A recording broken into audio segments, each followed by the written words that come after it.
So welcome everybody to this great webinar of Saptarishis Astrology. Today we have with us Kṣaṇāti. Welcome Kṣaṇāti. Namaste. It is a great honor to have you again with us. And I know people have participated into the previous webinars as well, and we don't want them to stop. Yeah. It is a great pleasure to listen to you and all your experience. And we welcome on board Madhura.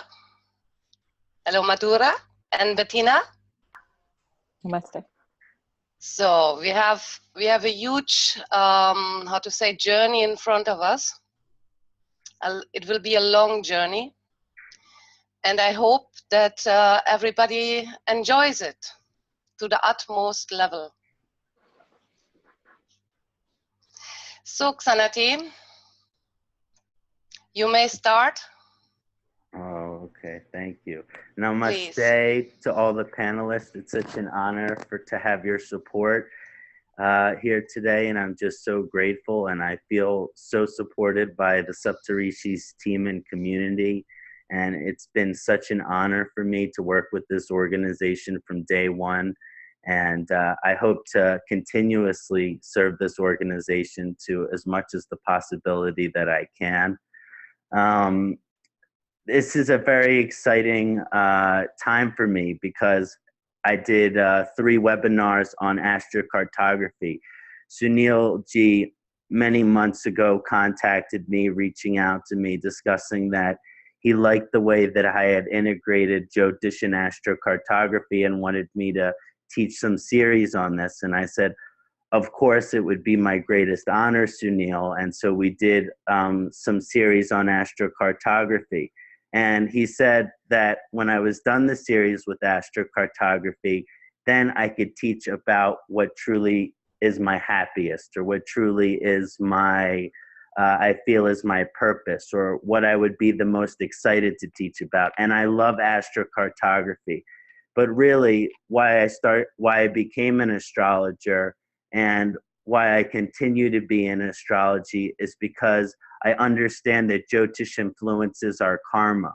And when we work on that karma, we can help achieve these different aims of life. And so when we improve our karmic relationship to a planet, we can help achieve Dharma, Artha, Kama, Moksha, improve our quality of life, and improve the length of our life.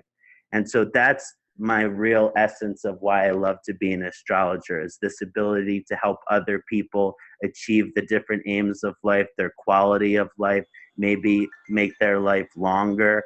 And so I wanted to do a nine series where we go through each planet and we discuss how can we improve our karma with this planet. And this is a real joy for me and a real excitement. And I think there is no better planet to start with than the great Shani Deva. I think I started with this planet over every other planet because a couple reasons. One is I'm an Aquarius or Kumbha Lagna, so I'm ruled by the planet Saturn. And secondly, Saturn just recently, in the past few weeks, has went into its new transit in Sagittarius. So intuitively, I felt that this was a good time to discuss how to improve our planetary karma with Shani Deva. And I'm just so excited to share this time and space with everybody here. That's wonderful. Great. Okay, so as you can see, can everyone see the presentation? Yes, perfectly. Okay, great. So how to improve our planetary karma with Shani. So we're going to look at a lot of different things here today. We're going to use ancient techniques, so certain techniques that are in ancient Vedic scriptures. Then we're going to do some contemporary or Ayurvedic lifestyle practices that'll help honor or improve our relationship with the planet. And then sometimes our consciousness, or the way we think, or our paradigm of how we look at the world. This can also help improve our karmic relationship to the planet. So we'll be looking at all of these different things today and how to improve our karma with Saturn And through this process, we can help achieve whichever aim of life Saturn is influencing in our chart, whether it's our dharma, artha, kama, moksha, or multiple. By working with these remediations and understanding the karma of Saturn, we can really improve our karma with Saturn. Wonderful, wonderful. This is the aim we should have as being interested into astrology, self-improvement. Thank you. So I split it up into 6 different areas. First, we're going to take a look at Saturn's karma. So how does Saturn's karma manifest? How do we feel Saturn's karma? How does Saturn like to express its karmic lessons? It's important to know this because based on how Saturn expresses karma is how we may improve our karma. So we'll go into a lot of interesting discussion about some of the different ways that Saturn expresses its karma. And then we'll discuss a little bit about Saturn's current transit in Sagittarius and what are some of the specific implications of Saturn's current position. And some of our examples later in the session discuss people having Saturn returns who have Saturn in Sagittarius. But we'll discuss a little bit about Saturn's current energy in Sagittarius and how I feel that will be influencing our world. And then the third aspect I want to discuss is Saturn and planetary dignity, because Saturn's karma manifests very differently depending on its planetary dignity. This means its exaltation, debilitation, or the sign that the Saturn is in. And based on its relationship to the sign and the ruler of the sign, it's going to influence its karma greatly. And this is also going to have its influence on different lagnas, because the lagna is going to relate to Saturn differently based on how it relates in its planetary dignity. So we're going to look at that in detail as well. Then we'll start focusing on how to improve our karma with Saturn. And we're going to be looking at it from a lot of different angles, from ancient practices to contemporary practices, Ayurvedic or lifestyle practices. So we're going to focus on how to improve our karma with Saturn from a lot of different angles. And then we're going to take different examples from the community that people have sent me that I thought were particularly interesting, and we're going to analyze them. And these questions might be beyond some of the simple aspects we talked about. They might be more advanced questions that we can kind of look at and begin to see how to work on our karma with Saturn based on some questions that different members of the community might have. So we're going to cover a lot when it comes to Shani Deva today. And it's just such a blessing to be able to honor and serve this great graha through this webinar today. And I'm so grateful for everyone that's a part of this. I can't even begin to express. So here we have a Shani yantra and the traditional Shani mantra. And I thought it would be very nice before we got started on the webinar today that if we all did a prayer to Shani together. So I have provided this text here on the right, and there are lots of different pronunciations of this Shani mantra. And so my pronunciation might be a little different than the pronunciation of the text. But this is the basic Shani mantra that I like to use when I'm offering prayer or honor of Shani. And it is said that when you are looking at the Shani yantra while performing the Shani mantra, it magnifies the honor. So you're increasing your honoring of Saturn by taking a look at the yantra while you're repeating the mantra. And so basically what I'm going to do is I'm going to read this whole sutra here about 3 times. And after the reading of the sutra is complete, I'm going to do 108 repetitions of the tantric mantra, and that's not written here. So it's easy to pick up on. It's Om Pram Prim Pram Sa Shanaishcharaya Namaha, And we'll do 108 repetitions of that after we complete. And this will be a very profound way to honor Shani as we go into this webinar together. So everyone, if you are recognizing of this sutra or mantra, I encourage you to join us. Otherwise, the text is here for you to follow along. And so I'm just going to do a short meditation and an Om, and then start on this mantra. Wonderful.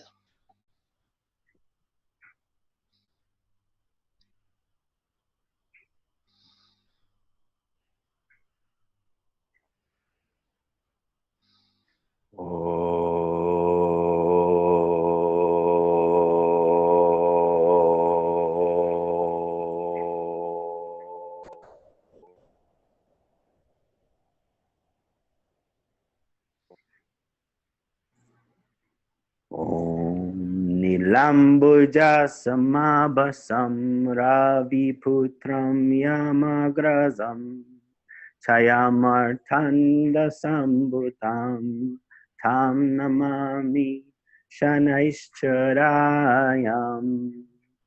Om Aim Hrim Shrim Shanaishcharaya Namaha.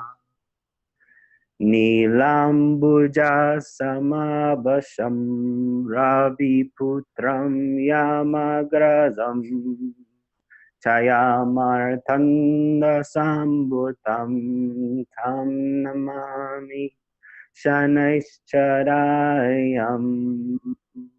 Om Aim Hrim Shrim Shanaishcharaya Namaha.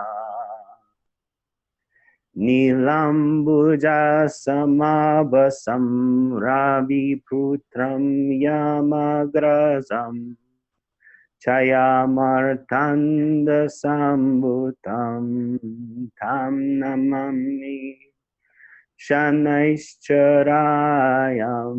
Om Aim Hrim Shrim Shanaishcharaya Namaha. Om Pram Prim Pram Sa Shanaishcharaya Namaha. Om Pram Prim Pram Sa Shanaishcharaya Namaha. Om Pram Prim Pram Sa Shanaishcharaya Namaha. Om Pram Prim Pram Sa Shanaishcharaya Namaha. Om Pram Prim Pram Sa Shanaishcharaya Namaha. Om Pram Prim Pram Sa Shanaishcharaya Namaha. Om Pram Prim Pram Sa Shanaishcharaya Namaha. Om Pram Prim Pram Sa Shanaishcharaya Namaha. Om Pram Prim Pram Sa Shanaishcharaya Namaha. Om Pram Prim Pram Sa Shanaishcharaya Namaha. Om Pram Prim Pram Sa Shanaishcharaya Namaha. Om Pram Prim Pram Sa Shanaishcharaya Namaha. Om Pram Prim Pram Sa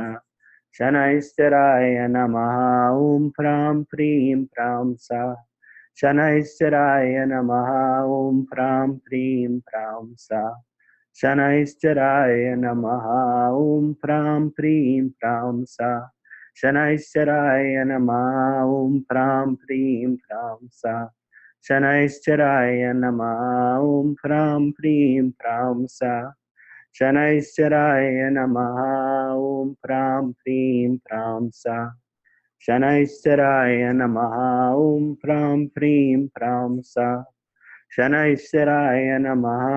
Om Pram Prim Pram Sa Shanaishcharaya Namaha. Om Pram Prim Pram Sa Shanaishcharaya Namaha. Om Pram Prim Pram Sa Shanaishcharaya Namaha. Om Pram Prim Pram Sa Shanaishcharaya Namaha. Om Pram Prim Pram Sa Shanaishcharaya Namaha. Om Pram Prim Pram Sa Shanaishcharaya Namaha. Om Pram Prim Pram Sa Shanaishcharaya Namaha. Om Pram Prim Pram Sa Shanaisharaya Nama Om Pram Prim Pram Sa. Shanaisharaya Nama Om Pram Prim Pram Sa.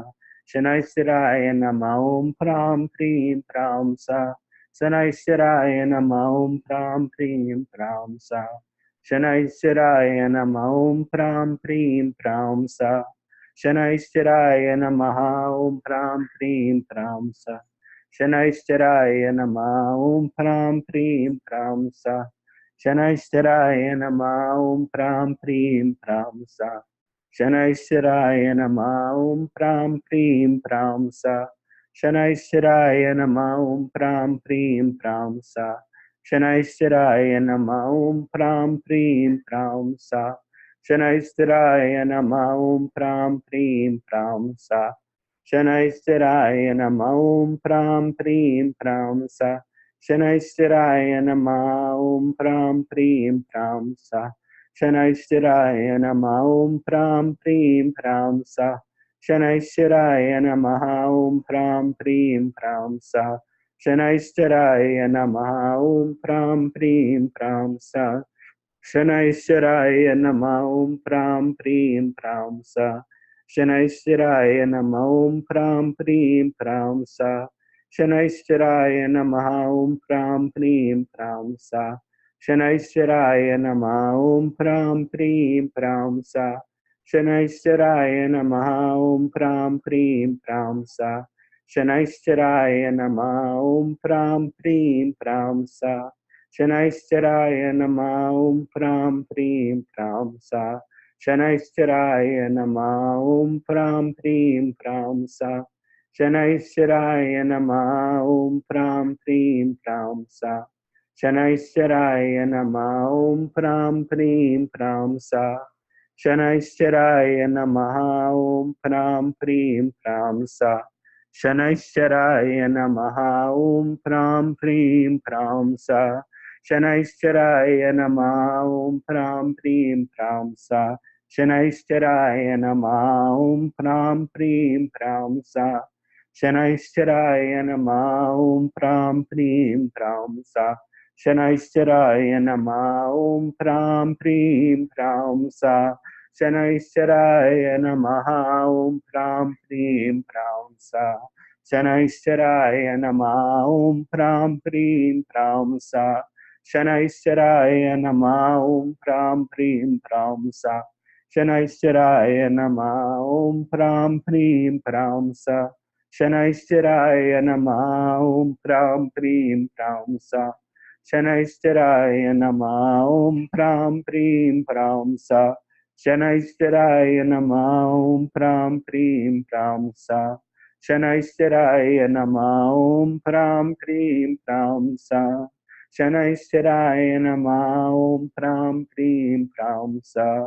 Shanaisharaya Nama Om Pram Prim Pram Sa. Shanaisharaya Nama Om Pram Prim Pram Sa. Shanaisharaya Nama Om Pram Prim Pram Sa. Shanaisharaya Nama Om Pram Prim Pram Sa. Shanaisharaya Nama Om Pram Prim Pram Sa. Shanaisharaya Nama Om Pram Prim Pram Sa. Shanaisharaya Nama Om Pram Prim Pram Sa. Shanaisharaya Nama Om Pram Prim Pram Sa. Shanaisharaya Nama Om Pram Prim Pram Sa. Shanaisharaya Nama Om Pram Prim Pram Sa. Shanaisharaya Nama Om Pram Prim Pram Sa. Shanaisharaya Nama Om Pram Prim Pram Sa. Shanaisharaya Nama Om Pram Prim Pram Sa. Shanaisharaya Nama Om Pram Prim Pram Sa. Shanaisharaya Nama Om Pram Prim Pram Sa. Shanaisharaya Nama Om Pram Prim Pram Sa. Shanaisharaya Nama Om Pram Prim Pram Sa. Shanaisharaya Nama Om Pram Prim Pram Sa. Shanaishcharaya Namaha Om Pram Prim Pram Sa. Shanaishcharaya Namaha Om Pram Prim Pram Sa. Shanaishcharaya Namaha Om Pram Prim Pram Sa. Shanaishcharaya Namaha Om Pram Prim Pram Sa. Shanaishcharaya Namaha Om Pram Prim Pram Sa. Shanaishcharaya Namaha Om Pram Prim Pram Sa. Shanaishcharaya Namaha Om Pram Prim Pram Sa. Shanaishcharaya Namaha Om Pram Prim Pram Sa. Shanaishcharaya Namaha Om Pram Prim Pram Sa. Shanaishcharaya Namaha Om Pram Prim Pram Sa. Shanaishcharaya Namaha Om Pram Prim Pram Sa. Shanaishcharaya Namaha Om Pram Prim Pram Sa. Shanaishcharaya Namaha Om Pram Prim Pram Sa. Shanaishcharaya Namaha Om Pram Prim Pram Sa. Shanaishcharaya Namaha Om Pram Prim Pram Sa. Shanaishcharaya Namaha Om Pram Prim Pram Sa. Shanaishcharaya Namaha Om Pram Prim Pram Sa. Shanaishcharaya Namaha Om Pram Prim Pram Sa. Shanaishcharaya Namaha Om Pram Prim Pram Sa. Shanaishcharaya Namaha Om Pram Prim Pram Sa. Shanaishcharaya Namaha Om Pram Prim Pram Sa. Shanaishcharaya Namaha.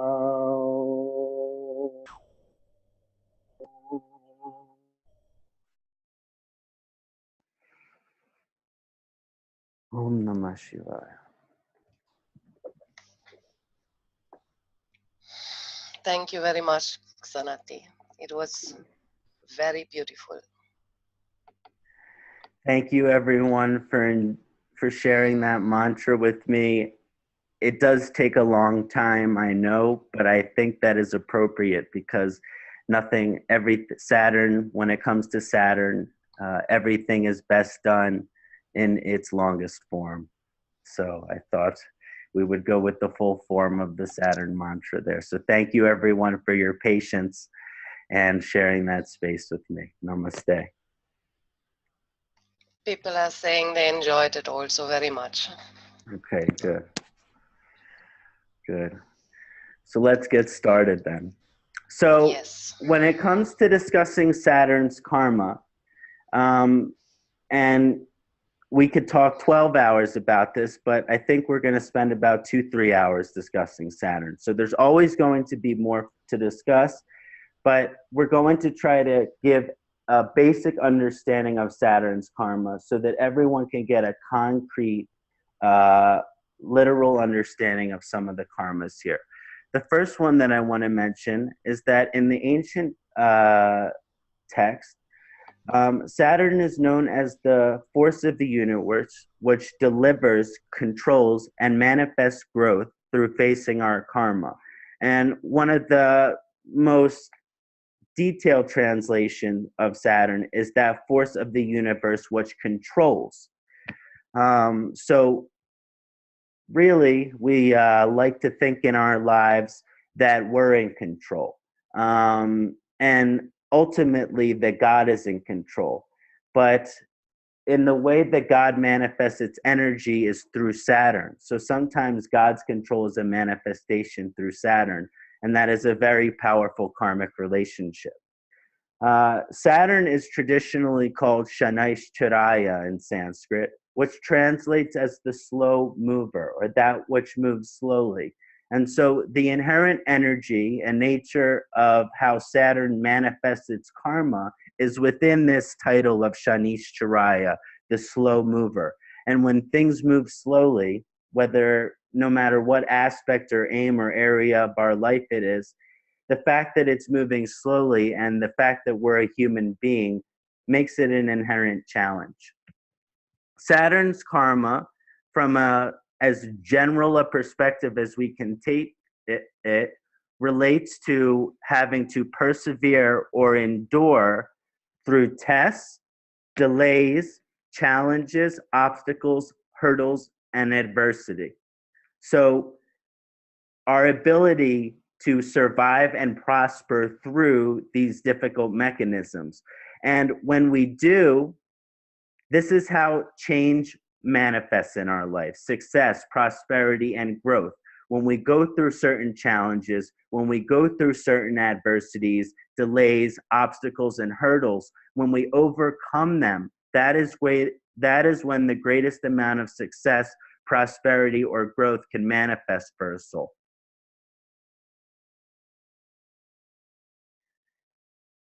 Saturn is the planetary force which manifests lasting positive change and virtue in our lives. And it says somewhere in the ancient text when I was reading that no true spiritual change or growth manifests without the work of Saturn. And so the only way for us to truly become virtuous is through Saturn. Yes, Guru, Jupiter, Brihaspataye is the great guru, is the great teacher, and also possesses virtues. But just because you know of a virtue and you know that you wish to possess that virtue does not mean that you possess it by any means. And Saturn is the actual planet necessary that does the work in order for us to achieve the virtue. Maybe the virtue is a wisdom of Jupiter, but in order to become that virtue, in order to achieve that virtue, we need to use the work of Saturn. And so it is necessary for Saturn to manifest or affect that growth within us. Now, some of these virtues that I'm discussing, which Saturn's help grow and manifest within us, primarily patience. Patience is the first one that needs to be discussed. It's probably one of the primary karmas in terms of improving our relationship with Saturn, because Saturn is Kṣaṇīśķarāya, or the slow mover. So patience is an extremely important virtue that one embodies in their help to manifest growth within themselves in their work with Saturn.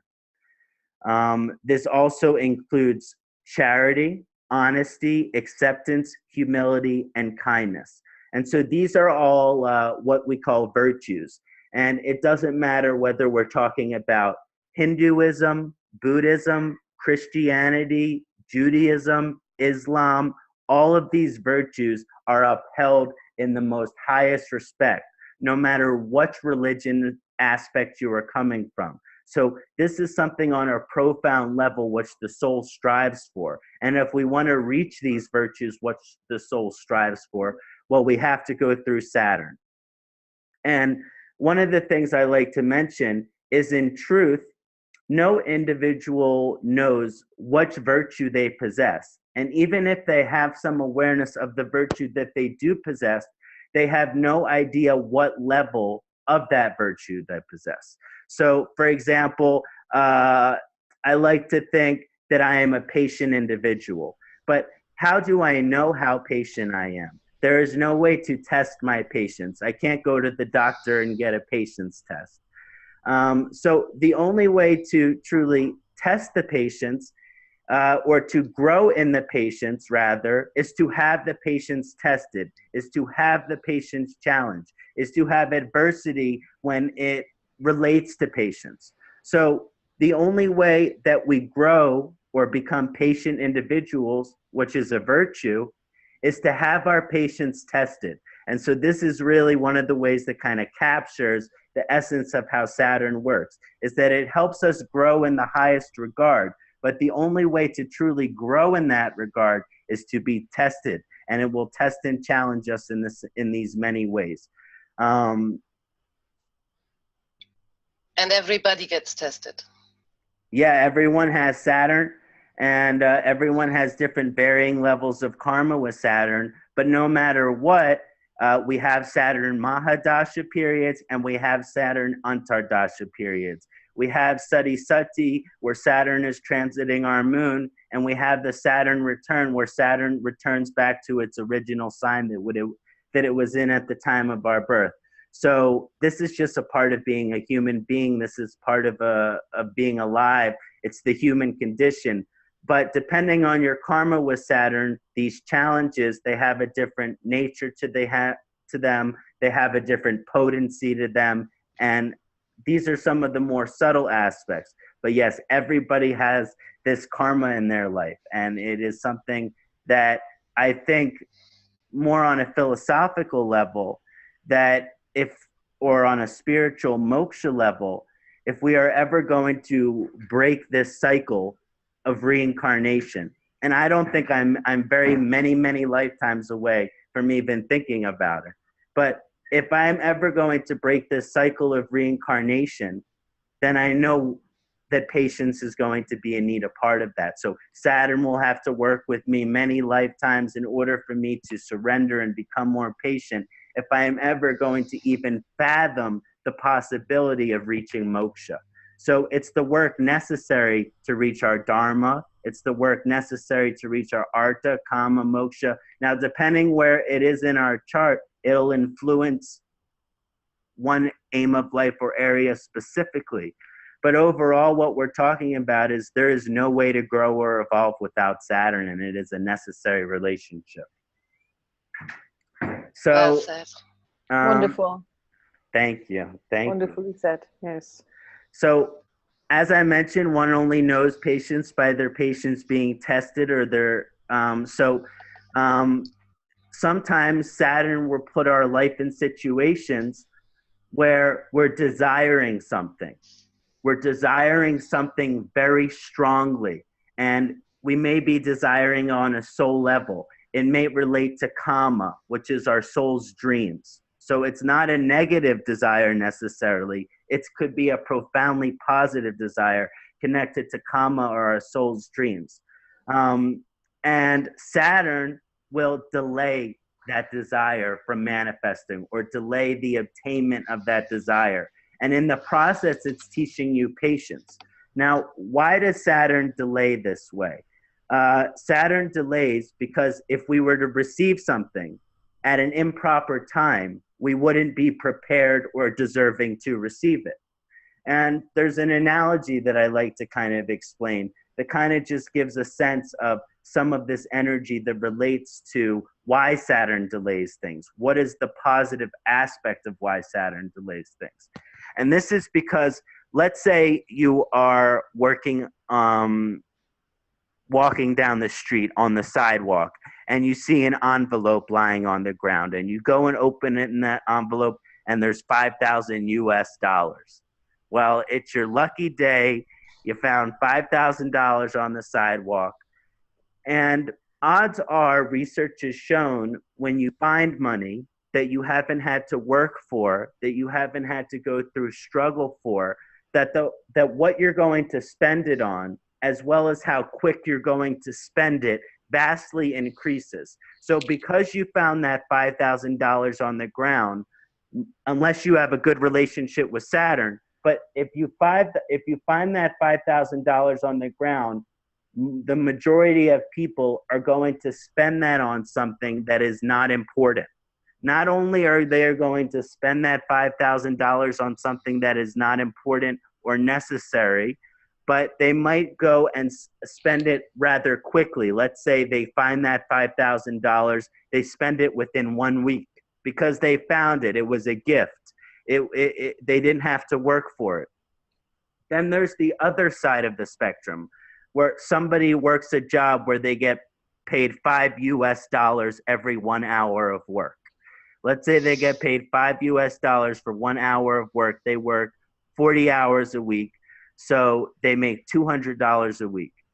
So when they finally have saved up that $5,000, not only do they understand the value of the dollar, the value of money, but they know what that money should be used properly for. and they know the proper time that it should be saved or it should be spent.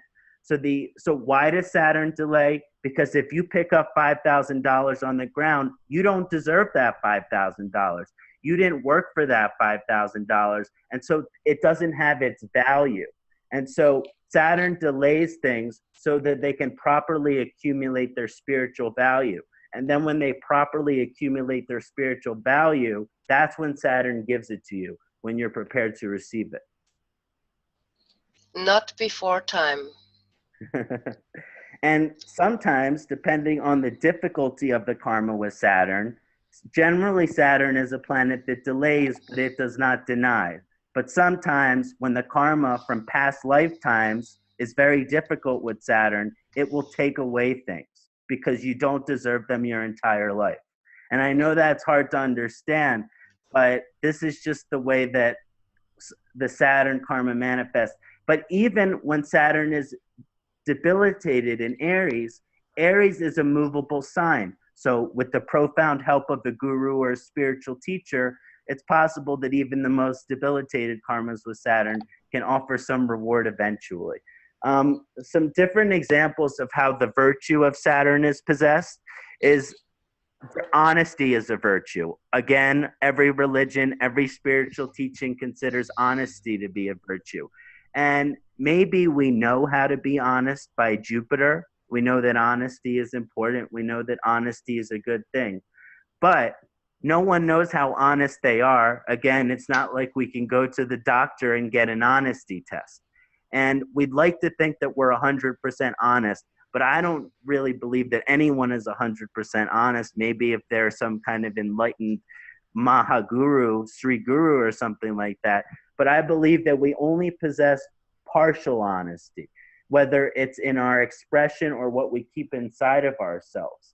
But anyway, one of the ways that Saturn tests or challenges us is in terms of honesty, which means we only know how honest we are when there is a great reward as well as temptation for dishonesty.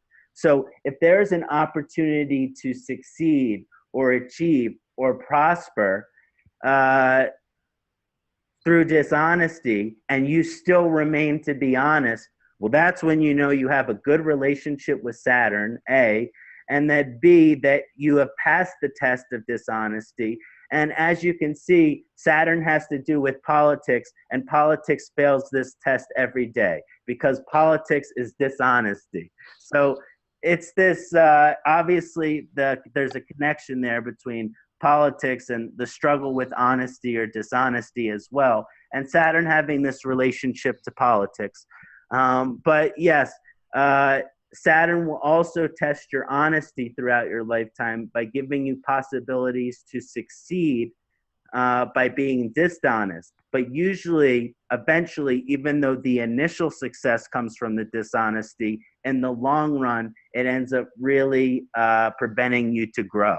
And so this is which would prevent your karma from Saturn improving and therefore eventually dealing with some difficult consequences. So again, one of the great things that Saturn does is test our honesty in this way. Another manifestation of Saturn's karma is that it tests humility. Humility is a great word. I'm not sure exactly that if humility is absence of the ego, but rather that humility is when the ego isn't in control, because every single human being, we have an ego, but when we're not acting as our ego, we're having an awareness of our ego, then we are not, even though we still have this ego, we are not acting within it. But these are some of the energies that Saturn helps manifest within us. It tests our ability to be humble. Obviously, sometimes it forces humility when we keep wanting and desiring things in our life and we never get them. We think we're going to be the greatest athlete or movie star or professional athlete, movie star, a magician, whatever it is. And Saturn throughout your life might tell you, this is not who you are. You're not meant to become this. And in the process, it forces humility on you because this your ego thought you wanted to become this something. Like I'm ruled by the planet Saturn. Even before I decided, well, astrology found me, but very many years ago, I wanted to be a professional baseball player. It just, it never worked out. And whenever I tried to play baseball, I tried out for different teams in college, and I always ended up getting hurt, and it was just, it was a way that Saturn, and this was in the beginning of my Saturn Mahadasha. So in a way, this is how Saturn humbled me and says, now, this thing that you thought you wanted to be, you're not going to be that. And this is another example of how God has a greater will for us and works through Saturn to manifest that greater will, and sometimes can take away our individual will so that we can connect to our higher will. I was not meant to be a baseball player. I was meant to be an astrologer. But in the process of not becoming a baseball player, I was certainly humbled. And this is just an example from my personal life, but it can manifest differently for everyone. But again, one of the ways that Saturn's karma will present itself in terms of the humility is that we don't know how humble we are until somebody begins to give you great praise or exaltation within a community or society. And so some of the ways in which Saturn works is it tests your humility by having circumstances in your life that can even inflate your ego. So yes, there's the circumstances in your life that don't allow you to achieve what you're desiring, and this humbles you in one way. But another way that the humility is truly tested with Saturn, and this is people who have more advanced karma with Saturn, is that they are celebrity, they are president, they are king, they are the highest level of whatever they're doing, but they still are equal with everyone else. They never let their position of power get to their head. So even though they are tested, the celebrity says, the fan of the celebrity of the musician says, "You are God and I love you." And the person goes, "I am not God, I am human. What are you thinking?" That is the true test of humility. That is the true test of humility. When someone says you are God and you say I am human.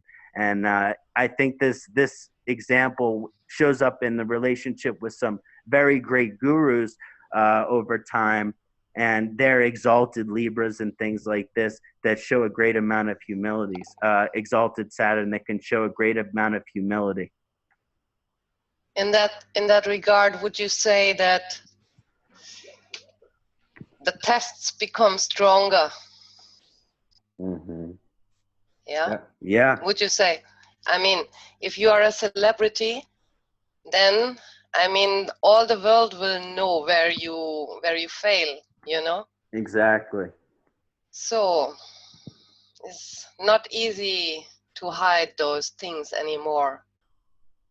Yes, Yeah. exactly. It's it's no matter how successful or great amount of achievement that one person has in their life, that they never allow that success to make them think they are different from any other human being. But this is a challenge. I consider myself a very human being, and but I imagine that these great celebrities and musicians and gurus as well have to struggle with this idea of that they're being told that they're more than a human, so they struggle with it. Sure. Now, let's talk a little bit about Saturn's current transit in Sagittarius. We're going to go into a little bit different direction. We talked about some of the general karmas of Saturn, and we know some of the ways that Saturn tests us or challenges us or encourages us to grow. But how is Saturn manifesting during this specific period? And some of you, that this will be a specific way in which we can understand how is Saturn relating to us now. Now, Saturn's current transit in Sagittarius is all over the place. There's a lot of back and forth. So I have 4 points here to kind of discuss how Saturn is transiting in Sagittarius, because it's actually going to go back into Scorpio for a little while. And this can have very intense or inauspicious emphasis because it's kind of going backwards. So it's really making things go backwards from the progress that one might have obtained. So just to discuss a little bit of the situation, Saturn recently went into Sagittarius from Scorpio on January 27th, so 3.5 weeks ago or so. Then on April 6th, Saturn will still be in Sagittarius, but it will be going retrograde. And it'll go into a retrograde state, so it'll be traveling backwards. So it'll go into the early degrees of Sagittarius, and then we'll go back into the late degrees of Scorpio. And this is from June 21st to October 26th. So it will begin going retrograde on August 26th, but it will not go back into Scorpio until June 21st. But all of July, August, September, and most of October, it will be remaining in Scorpio. And then Saturn will permanently, and not permanently in the sense of forever, but it will go through a very long transit in Sagittarius from October 27, 2017 to January 24th, 2020. And this will be where the karma of Saturn and Sagittarius will really work itself out. When it's going back and forth like what we're experiencing now, we're getting a taste of the karma, we're getting a taste of the expression, but it is like looking into a telescope and you can see ahead.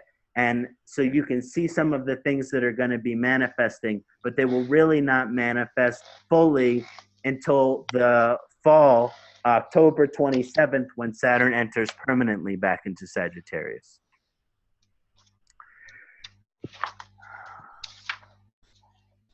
So as I mentioned, this is a magical transition when a planet enters a sign for some time, but then through retrograde motion goes back to its previous constellation.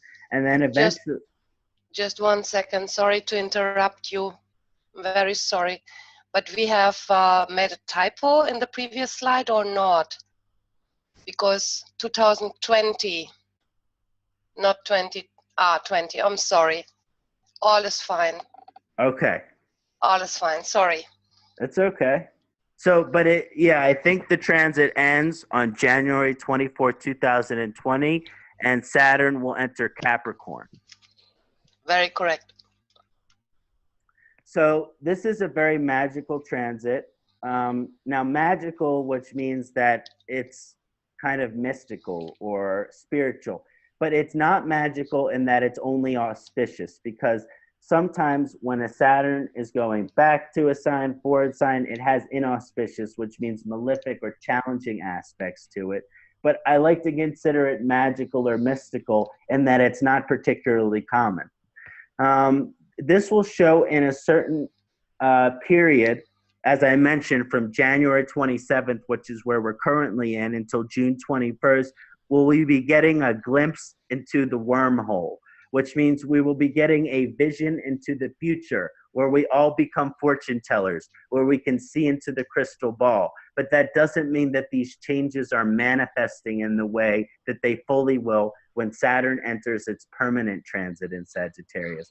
So I like to think of this period that we're currently in Kṣaṇāti and Dhanus as a period for a transition into a new paradigm, but right now we're only getting a picture of it and not really experiencing that shift. Then, so as I mentioned, those energies will dissipate and then they will come back. Now, when Saturn enters Sagittarius recently on January 27th, there will be unique frequencies operating at different levels, attempting to come in balance with each other, because Saturn and Jupiter, well, they don't exactly act the same. Maybe they're not the greatest enemies, but they are not the greatest friends. And it is important to know that these energies, which are in a very many ways different from each other, like Sagittarius and Kṣaṇāti, will be doing their very best to come into balance with each other. And this has many implications that can be very challenging on the physical realm. Um, Saturn, as we mentioned earlier, brings control, order, discipline, focus, as well as tradition and conservatism, especially in its relationship with Sagittarius. And so when these qualities, where Saturn enter Sagittarius, which relate to freedom, justice, fairness, and equality, we're going to have a little bit of a conflict on our hands. Sagittarius has a strong signification for the influence of the legal system and the justice system, morals and ethics in our world. And so the qualities of Saturn will become deeply embedded in the legal system and process as well. And I recently just wrote a short article that I called Saturn and Sagittarius, the control of justice. And I just like this saying that, the control of justice, because that's the real energy that I was getting from this transit. So when this conjunction of the control of justice and freedom and humanity and equality in our world, it will influence the political, the legal, the economic, and the civil situations in every continent, every country in the world. So even though I'm experiencing this as a member of the United States, I have a friend who is in Malaysia, and he said he is experiencing the same thing with his government. So it is just not limited to one location. It is in the whole globe that these kind of significations were going on. But depending on each country's relationship with Saturn, it may have more or less of an effect. Now, as I mentioned, the control of justice, and this relates to law. So controversial areas of law, which are areas of law that could either be considered liberal or conservative. And this includes some very controversial topics. And I apologize to all of these topics that I mentioned if it makes any of our viewers uncomfortable. But these are just some of the changes that will be manifesting during this period. And these controversial areas of law include abortion, same-sex marriages, homosexual marriages, cannabis, marijuana, the legalization of it, welfare, how much money is given to the poor and the needy, drugs, this includes pharmaceuticals, as well as the legalization or decriminalization of recreational drugs, immigration, and human rights or civil rights in general. All of these areas of law are subject to be regulated if legally possible during this time. That means that if the people are in power want to regulate these different areas in some way, they will try and they will have some success in the regulation of these areas. So in the past, there may have been more of a not as much of a control or restructuring or reorganization of these areas. And now, because of this shift, there can be more of a conservative energy being brought to these energies. And personally speaking, recently elected Republican conservative President Donald Trump is attempting to do absolutely everything he can within his power to control these different controversial areas of law. And our justice system is set up that he might not be able to do everything that he wants to do, but he is going to try his best to regulate all these different areas in my country. And so this will be manifesting in different countries all around the world as well. It's just manifesting in my country, but it's also going to be manifesting in different countries. We're going to see that in Europe as well. Mm-hmm. Conservatism is really coming up everywhere. Yeah. And this is going to be good for the liberals, but just not in the beginning. Now, Saturn has the potential because delay, but never denies. And the good always wins. The right side always wins. I believe the light always prevails. But Saturn has the potential to restrict or constrict or restrain certain levels of freedom, fairness, and equality in our world. And this is triple emphasized by the fact that Saturn is transiting in Sagittarius. Now, due to these legal changes and this conservative aspect, there's a strong potential for certain levels of freedom which human beings deserve to be delayed or challenged. So these are basic human rights. And I don't want to get too much into a political tangent, but in my country, we feel that it is a basic human right to be able to, for a woman to be able to choose what she does with her body. If two people who love each other want to get married, if they want to consider marijuana a medicine, that these are human being rights. And these rights or freedoms which human beings have during this transit in Sagittarius, there are going to be attempts for those freedoms or rights to be taken away. Now, as I mentioned, this will impact civil situations in all over the world and people's individual liberties and freedoms. Now, on the positive side of this, the regularization, conservatism, and restriction of Saturn in this transit will only make those human beings or individuals who stand and fight for justice, freedom, and equality more focused, directed, and disciplined in their fight. In other words, when the people who are fighting for freedom and equality in our world see that it is being taken away, this fire inside of them, this burning fire inside of them will grow, and they will begin to fight for what is right. They will begin to stand for their liberties. And so there is, even if it doesn't manifest on a physical level, there is this rebellion that eventually will strike against this conservative reformation. And whether these people are going to rebel with their words or they're going to rebel with their physical actions. And this is one of the situations that this really shows in America as well, is that there is a pipeline that they're trying to build in the Dakotas, and this is taking away the human rights freedoms of the Native American people.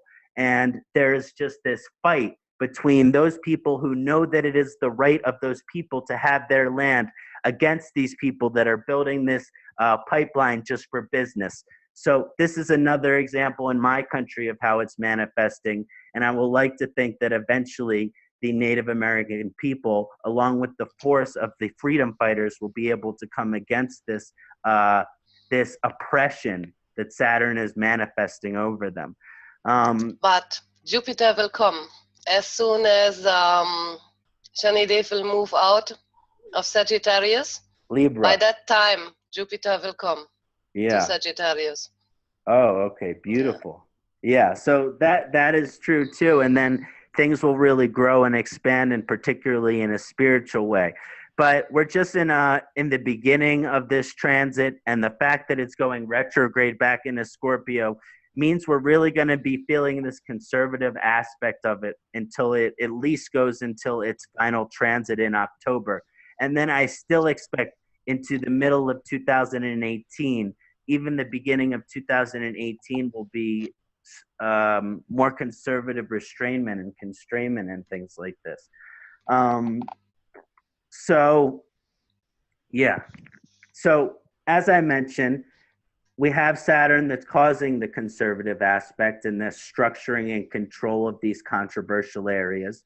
But we also have Saturn helping the freedom fighters, as I like to call them, and those that stand for civil liberties of all people, regardless of race, regardless of gender, regardless of sexual orientation, regardless of economic status, regardless of what country these people are coming from, that there is a belief and a fight for every individual's civil liberty and rights as a human being, regardless of all of these things that people like to choose to separate us. So there's the conservative aspect, but there's also the fight for righteousness and justice that I think will be captured during this period. Very interesting point, no? So let's see for what it will be good. Yeah. Right now, it's like, it seems like just my country is in pure chaos, but that's just my observation.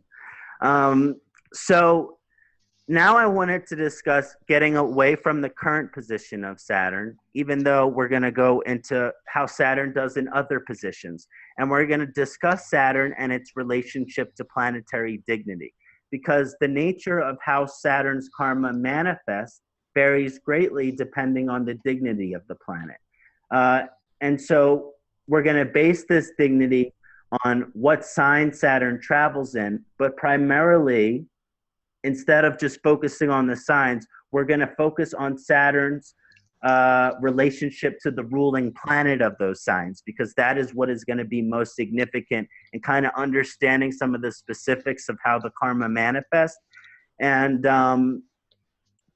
this can also be understood as how, if you are one of these lugnas in one of these signs that we talk about, this is how you will relate to your Saturn karma as well. So it applies to the position of your Saturn, but also to your lugna as well.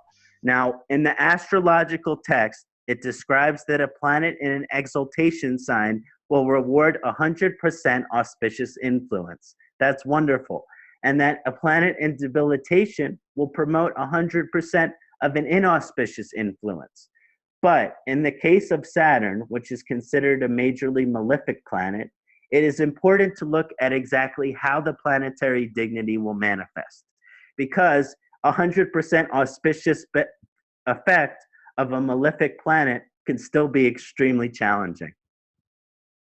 And that sometimes an inauspicious effect from a malefic planet, because it's weakened, can be beneficial. So we'll talk about these different aspects. Now, a good way to understand the dignity's influence on Saturn relates to a commonly used phrase to describe Saturn, which I've always loved, but there are exceptions, but I've always kind of loved this, is that Saturn, or Shani, is a planet which delays, but it never denies. And while the statement is true for the most part, depending on the dignity of Saturn, there are exceptions to this rule, and I want to discuss this. But this is a general rule to understand, as we discussed earlier, how Saturn manifests his karma as Kṣaṇāti. Now, generally, Kṣaṇāti delays the full karmic potential of certain aspects of life because we are not prepared to receive the results from a spiritual or karmic perspective. So, as I mentioned earlier, there is a great guru in Shani, and Shani delays things because we are not ready to receive them, either from a spiritual or a time-oriented perspective. And that is why Saturn, again, suggests that we have to surrender our will to God's will, and that Saturn is like an angel or representation of God's will. Now, Saturn is a great controller. It is even called the great controller, specifically of time. And Saturn is also called Mahakala, the great time. And so the dignity of Saturn in the chart has a profound influence to the amount and the persuasion of delay, adversity, challenges, tests, and obstacles that we faced. So the dignity of Saturn, it's going to have a great influence on time as well. And that is an important aspect, as well as our reward, success, prosperity, or growth that manifests in overcoming these challenging aspects. So Saturn, which controls time, will profoundly give us delays, adversity, challenges, tests, and obstacles in our faith, but also reward, success, prosperity, or growth when we overcome these obstacles. But the dignity of Saturn will have a great amount of influence into the nature of these obstacles and the inherent either challenging or more comfortable energy. Now, first we'll talk about Saturn's exaltation and debilitations because they're the most extreme examples, and this will be a really good idea into getting a sense of how Saturn's karma manifests through the different dignities. Now, when Saturn is exalted in Libra, you would think, oh, Saturn is exalted, so that means that I'm not going to have any problems with Saturn. That's not what it means. It does not signify a lack of any of the karmas of Saturn. And actually, it makes Saturn stronger. So when Saturn is exalted, it does not signify a lack of delay. It does not signify a lack of tests, obstacles, or challenges, but rather the exaltation will increase the amount of tests, delays, and challenges in one life.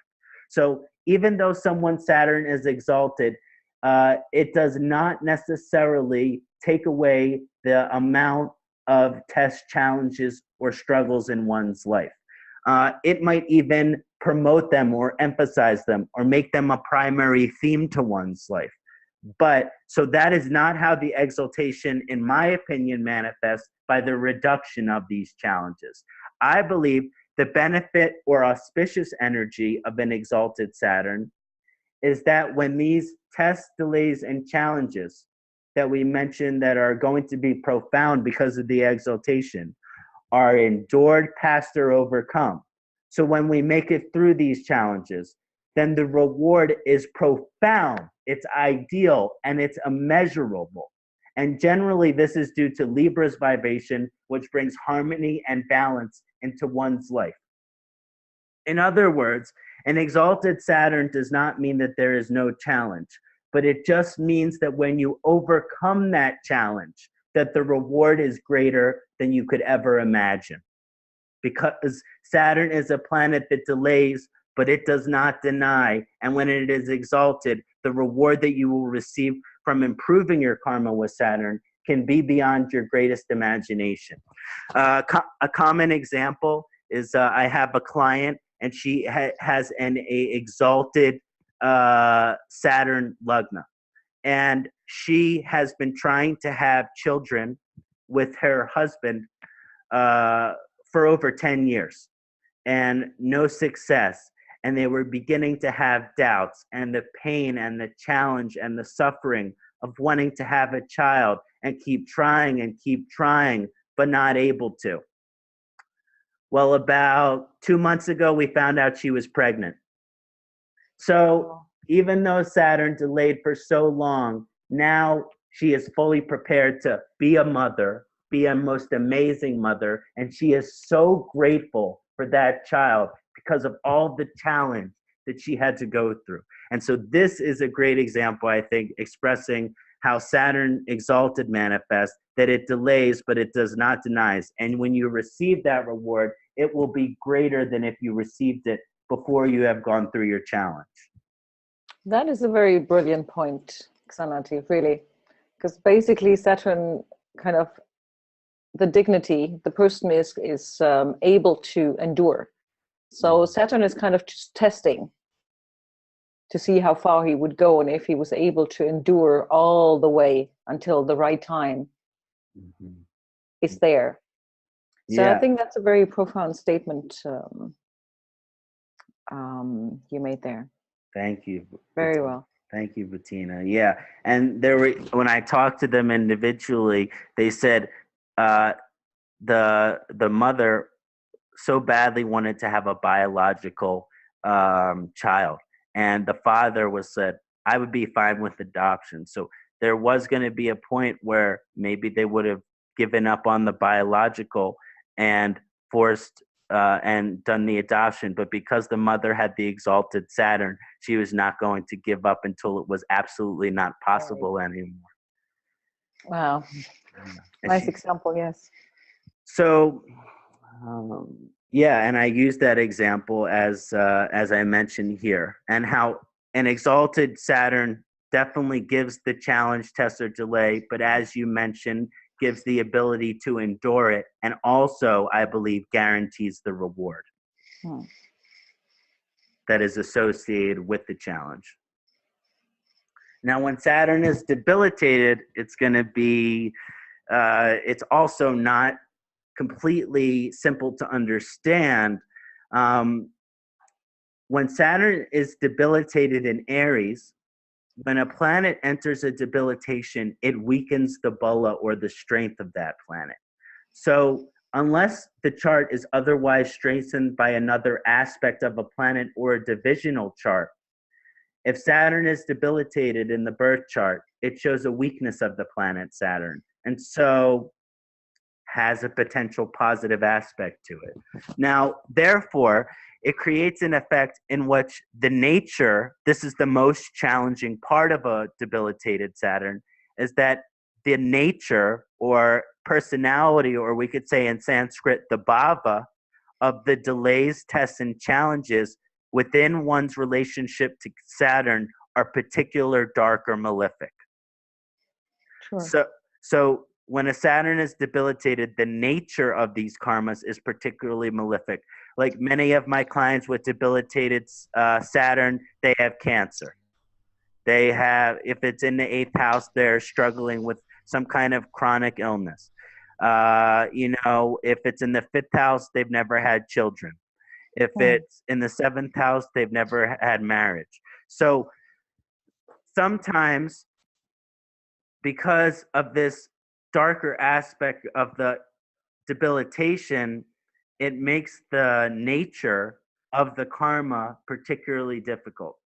But on the positive side of it, because I always like to put a positive spin on things, because Saturn is weakened, the overall Saturn-related difficulties in life can be limited or de-emphasized, which means as far as all the Navagrahas, 9 planets influence on your life, because Saturn is debilitated, maybe it's not one of the planets that has that great of an influence over your life. Right. It just shows that the influence it does have is particularly challenging. And as I mentioned, that Saturn is a planet that delays, but it never denies. But because Saturn is weakened that by its debilitation, it doesn't necessarily have the power to guarantee the obstacle that it's challenging. So a Saturn debilitated is particularly challenging in that the reward for overcoming the obstacle is also limited in its power. And I don't like talking about these darker aspects, but it is true that I think that even overcoming the obstacles of a debilitated Saturn, the reward is limited. The reward will not be necessarily improve the quality of the life.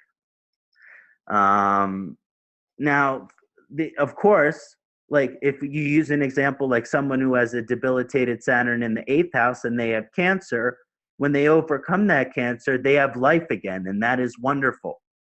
But but still, having to go through death, almost dying, and it's a rebirth, and that is a great reward. But as you can see, it's still not auspicious. It's still not auspicious to almost die and to survive. It's inauspicious. Yeah. Definitely. So regardless of the concentration of the adversity related to the debilitation of the Saturn, which means regardless of how strong the Saturn is, the nature of the karma will usually relate to death, destruction, and disease. I see that manifest a lot, but not always, especially if Saturn is strengthened by other aspects or in different dignities that are more positive in divisional charts. It can take away from this more malefic energy, but I've seen it happen many times. Now, so while an exalted Saturn offers profound rewards for overcoming Saturn-related challenges and adversities, the debilitation weakens Saturn. And so the reward of overcoming that karma might be limited or diminished as well, which means when you do overcome that challenge, it still might not feel like the happiest time in your life, such as when a cancer patient has to go through chemotherapy, then they go through the remission, but during the remission, they're always at risk to getting the cancer back again. So true. It is a fight. It is a fight. Yeah. Yeah, and Aries is a fighter, like a boxer. Boom, boom. So, in other words, on the positive, okay, so I think I already discussed all of this. Oh, yeah, so because it's weakened, as I mentioned, this is why a debilitated Saturn or a particularly weak Saturn, even though the general rule for Saturn is a planet that delays that it does not deny, a very debilitated or weak Saturn will remove. In that regard, retrogression came into the game. So there is always a question mark coming up. Yeah. That of exaltation and debilitation plus retrogression. Yeah. Yeah. Yeah. Yeah. And when it comes to the retrogression, as I've been taught from my teacher, that even though a planet that is debilitated and retrograde, it will act exalted, it's still in a condition of debilitation. So you're still going to get some of the effects of the debilitation, but in some manifestations, it will act exalted. So, for example, if a debilitated Saturn is retrograde, it might show either two aspects. That one, that there still is a great amount of reward for overcoming the challenge, or that the energy of the Saturn karma is not as malefic of an expression.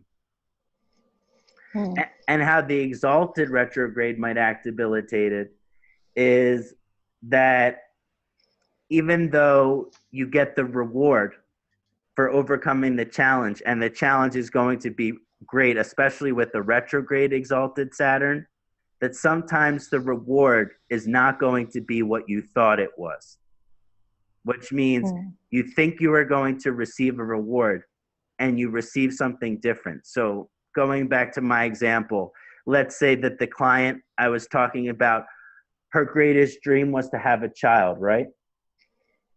So if her greatest dream was to have a child, and then through all of this adversity and challenge,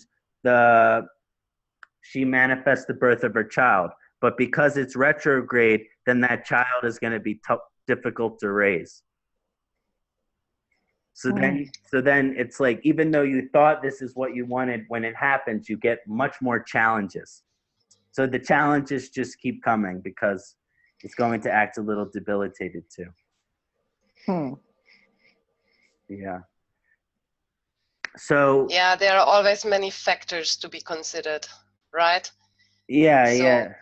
And sometimes we go a long way to achieve one point, only to discover and find out that actually this is not what we were looking for. Yeah. This also happens. Yeah, that's how I feel like the Saturn exalted retrograde would act. Like you like overcome something and there's this great success, but that only comes with many more challenges, right, that you have to work through. And yeah, so it's like a constant challenge, but also constant reward. But if Saturn is debilitated, exalted without retrograde, maybe the reward is like, not challenging. An absence of challenge. Yeah, if it's like in a pure exaltation with no malefic aspects. Yeah. So now to discuss a little bit about how Saturn acts in its own signs. Saturn rules Capricorn and Aquarius. And when Saturn is within its own sign, it's extremely potent in its raw power or its raw essence. So it increases the bola or the planetary strength. And it also gives it a raw power. So while exaltation is considered 100% auspicious and a debilitation is considered inauspicious, a own sign is about 50% auspicious, 50% inauspicious, but it's just as strong as an exaltation. So what you get is an extreme power or strength from the planet, but it's a mixed effect of auspicious and inauspicious, sometimes depending on the nature of the relationship with the planet from other aspects. But the karma with Saturn is going to be emphasized because Saturn is going to be strong whenever Saturn is in its own sign. And it'll really relate to a lot of these general aspects of Saturn we talked about when Saturn is in Capricorn and Aquarius, where tests, delays, challenges, and obstacles give profound power to the karma that you're going through, which eventually includes profound rewards. and that usually when Saturn is in its own sign, it does indicate great rewards through the perseverance of the Saturn karma. It will show security, stability, and prosperity. So when Saturn is in Capricorn, it shows one's achievement of security, stability, and prosperity in the life. So Saturn, over the course of your life, works in your karma to give you security, stability, and prosperity in your life. But it does this through adversity, challenges, delays, and obstacles. So one of the best ways I kind of like understanding the way that Saturn will act in Capricorn is that you prosper or succeed or excel simply by enduring. So simply by showing up and being there, you achieve prosperity. So pretty much as long as you don't run away from your problems or run away from your karmas, when Saturn is in Capricorn, you will achieve a great amount of security and prosperity in your life. Great point, Kṣaṇāti. Wonderful. In Aquarius, it shows that these overcoming of challenges, delays, obstacles helps reach new profound ideals, new paradigms of thought, and growth in your consciousness. So all of the difficulties you face in your life, all of the challenges you face in your life, all the obstacles you face in your life, they are there because your consciousness needs to change. And as a Kumbha Lagna, this is my experience. So all the struggles when Aquarius is in Saturn that you face, the delays, challenges, and obstacles, when you overcome those obstacles, your consciousness will grow and advance and promote to this new place where you're living in a more paradigm of a more evolved consciousness. So when it comes to Aquarius, the challenges of Saturn are there to help cause the consciousness to grow. Wonderful. Now, when we get a little bit into Saturn and its relationship with other Rashis, we're going to talk about the ruling planet of each of the Rashis. And this will also have to do, if one of these Rashis in your Lagna, how you will relate with Saturn karma in general. So first we'll talk about that Saturn relates to the signs Gemini and Virgo through the planet Mercury. Mercury and Saturn are considered friends, or at least I consider them friends, and I've read in different texts that they are considered friends. And so they generally support each other and get along well. And we have a great example later about how Saturn and Mercury relate. But when Saturn is in Gemini or Virgo, it will connect these tests, delays, and challenges of obstacles in one's life to the planet Mercury. And therefore, these delays, challenges, and obstacles will affect the buddhi. Buddhi is Sanskrit for the discretionary factor of our consciousness. That's what analyzes, communicates, or understands our intellectual or our rational mind. So because when Saturn is relating to Gemini or Virgo, it will be affecting the buddhi, which is our discretion or our intellect. So therefore, these tests and challenges and delays, it affects our intellect, our discrimination, our discretion, our communication, our expression, and our rational or logical aspect of our consciousness. Now, Saturn's karma or comfortability or dignity in Gemini and Virgo is generally considered among the more favorable because Saturn relates pretty well to Mercury. And so one of the things that this shows over the course of the whole lifetime, especially in Saturn returns, and if Saturn is in Sattī in one of these signs as well for you, that this shows a great maturity of the consciousness and the integration of the pragmatic, which is if it works, and the ideal, which is the highest version of something, with the logical and the rational. And another way that I kind of simply like to describe this energy is when Saturn's karma is working with Mercury, it really helps us think before we act.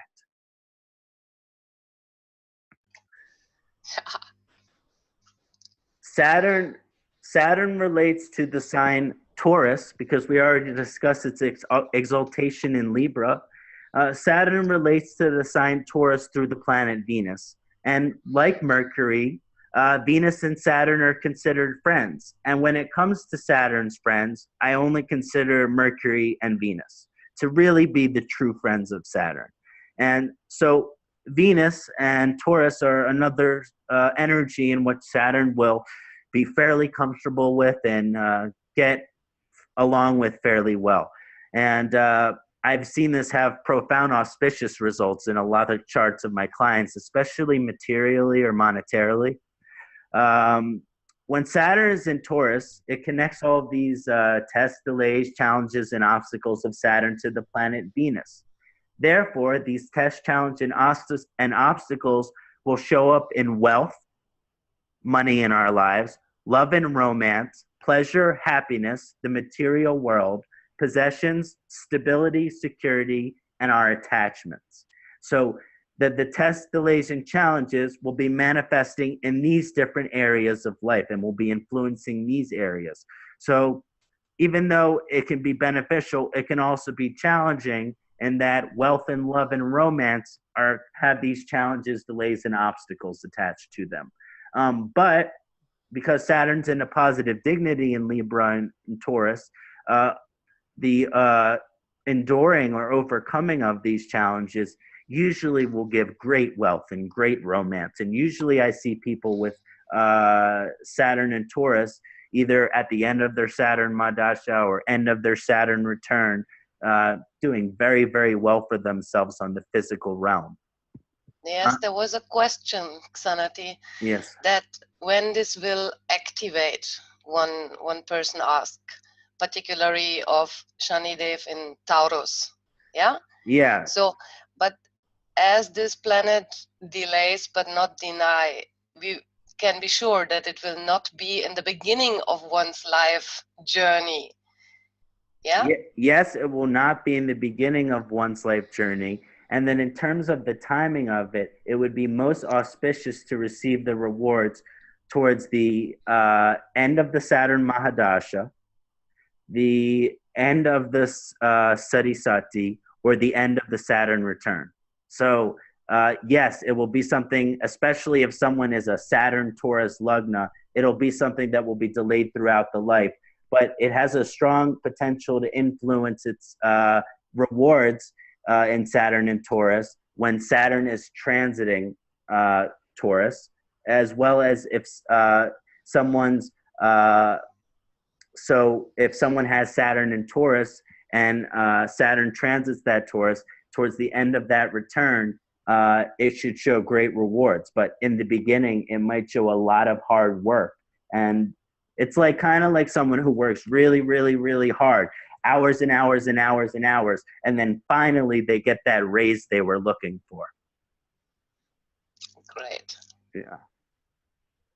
Sure, yes. Okay. So we talked a little bit about Sagittarius already, but I'll just talk a little bit about how Saturn relates to these Jupiter signs, or how Saturn relates to the planet Jupiter. Now, Saturn relates to the signs Sagittarius and Pisces through the planet Jupiter. Jupiter are considered neutral. Well, some astrologers I've heard say they were friends, and some astrologers I have said they are enemy, but just based on their nature and my understanding is that they have a neutral relationship to each other, which means they both are gurus and they both respect and honor each other as gurus, but the way that they manifest their teachings is profoundly different. So it's like two people that respect each other, but don't necessarily get along. Right. Well said. And so there's a mixed effect there. Therefore, the tests, delays, and challenges one manifest when dealing with Saturn in a Jupiter sign is that it will affect your morals, your ethics, your values, your principles, your wisdom, your higher education, spiritual, mystical, or religious beliefs, honoring of one's gurus and teachers, as well as the realization of our own guru or highest self. So when these tests, delays, and challenges are so deeply connected to what we believe in terms of morals and ethics and our spiritual beliefs, it can be very challenging, especially when there's delays and challenge and obstacles. So when Saturn is in Sagittarius, Saturn is in Pisces, it can show a delay in the realization of your inner guru. It will also show that through your work with Saturn, you can have the realization of your highest potential. But it might show a delay of that energy, like we mentioned, unless there is a Saturn return or a Saturn Mahadasha period, that there's a delay into the full realization of one's own higher self or inner guru, which that's the potential. That can be challenging. This can be a challenging karma. But as I mentioned, it's considered neutral because usually the spiritual reward is great when Jupiter and Saturn are relating to each other. And so, as I mentioned, when Saturn is in Sagittarius or Pisces, it shows great moral and ethical in Sagittarius, and in Pisces, great spiritual growth and wisdom when we pass these tests, challenges, and adversities in our lives. Wonderful. Saturn relates to the sign Scorpio through the planet Mars. And we talked a little bit about how Saturn relates to Aries, and it's debilitated. And Saturn relates to Mars as about as a great as enemy as you could be. So, and this is common sometimes where there's Saturn and Mars karma, but the reason that Saturn is debilitated in Aries is because Mars and Saturn, they just don't get along. They're not friendly. They don't act in a friendly relationship with each other. And part of the reason that this is, and this is philosophical, I didn't really write about this, but Mars is the planet of action, energy, power, strength, support, getting things done, advancement, the need to do things, the need to have energy, the need to have accomplished. And Saturn is the planet that delays.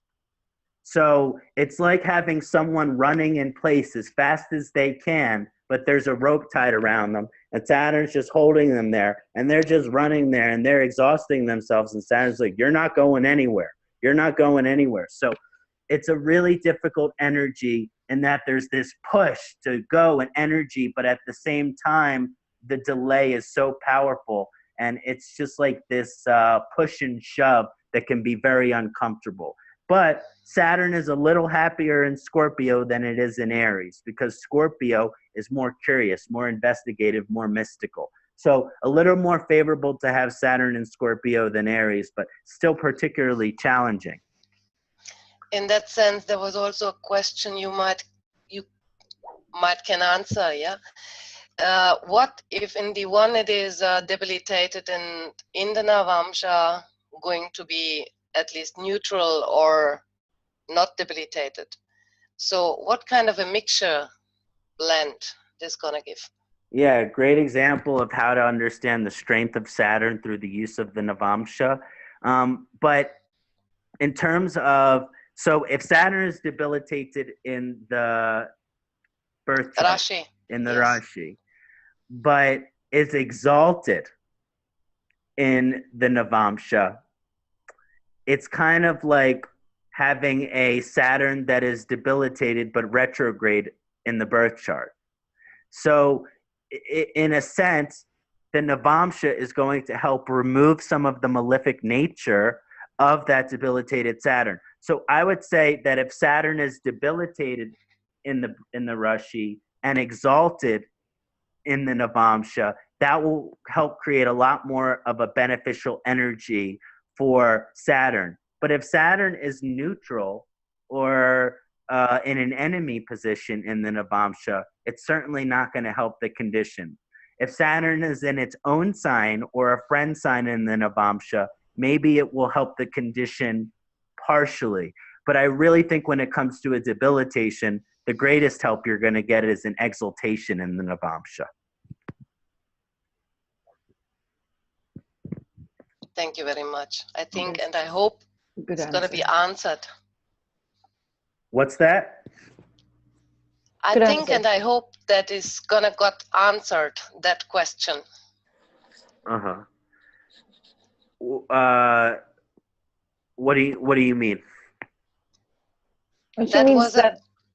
It was a question from the audience, Uh-huh. Yeah. and you answered it. Okay, good. I just wanted to make sure that Yes. it feels like it's been answered. Yes, yes, absolutely. Okay, great. So, as I mentioned with Mars, so when Saturn is in Scorpio, and this will manifest in Aries too, but we're looking at it as more from a planetary relationship, but this is also if Scorpio is your Lugna, for example, that the test, delays, and challenges and obstacles that relate to Saturn, well, they're going to affect your energy. They're going to affect your ability to be action-oriented. They're going to be affect your ability to have support and welfare and passion and enthusiasm in your life. They may limit your strength or your courage. So these are challenging karmas and these are malefic karmas in which when Saturn is relating to Scorpio or Saturn is in Scorpio, these people struggle very often with issues of having enough energy. Now, at times they can be full of energy, but at other times they can be so dead like a zombie. And this is because that the Saturn, like I said, they're running in place and there's a rope around them. So they're just going to exhaust themselves. But if they were to take one step at a time, then Saturn might give them a little rope. But in any case, yeah, it's a difficult karma when Saturn is in Scorpio, and it usually affects the energy greatly, and the support of and support, because in the ancient text, Mars is the planet which bears welfare. So let's say Saturn is in your 4th house in Scorpio, you don't have the support of your mother.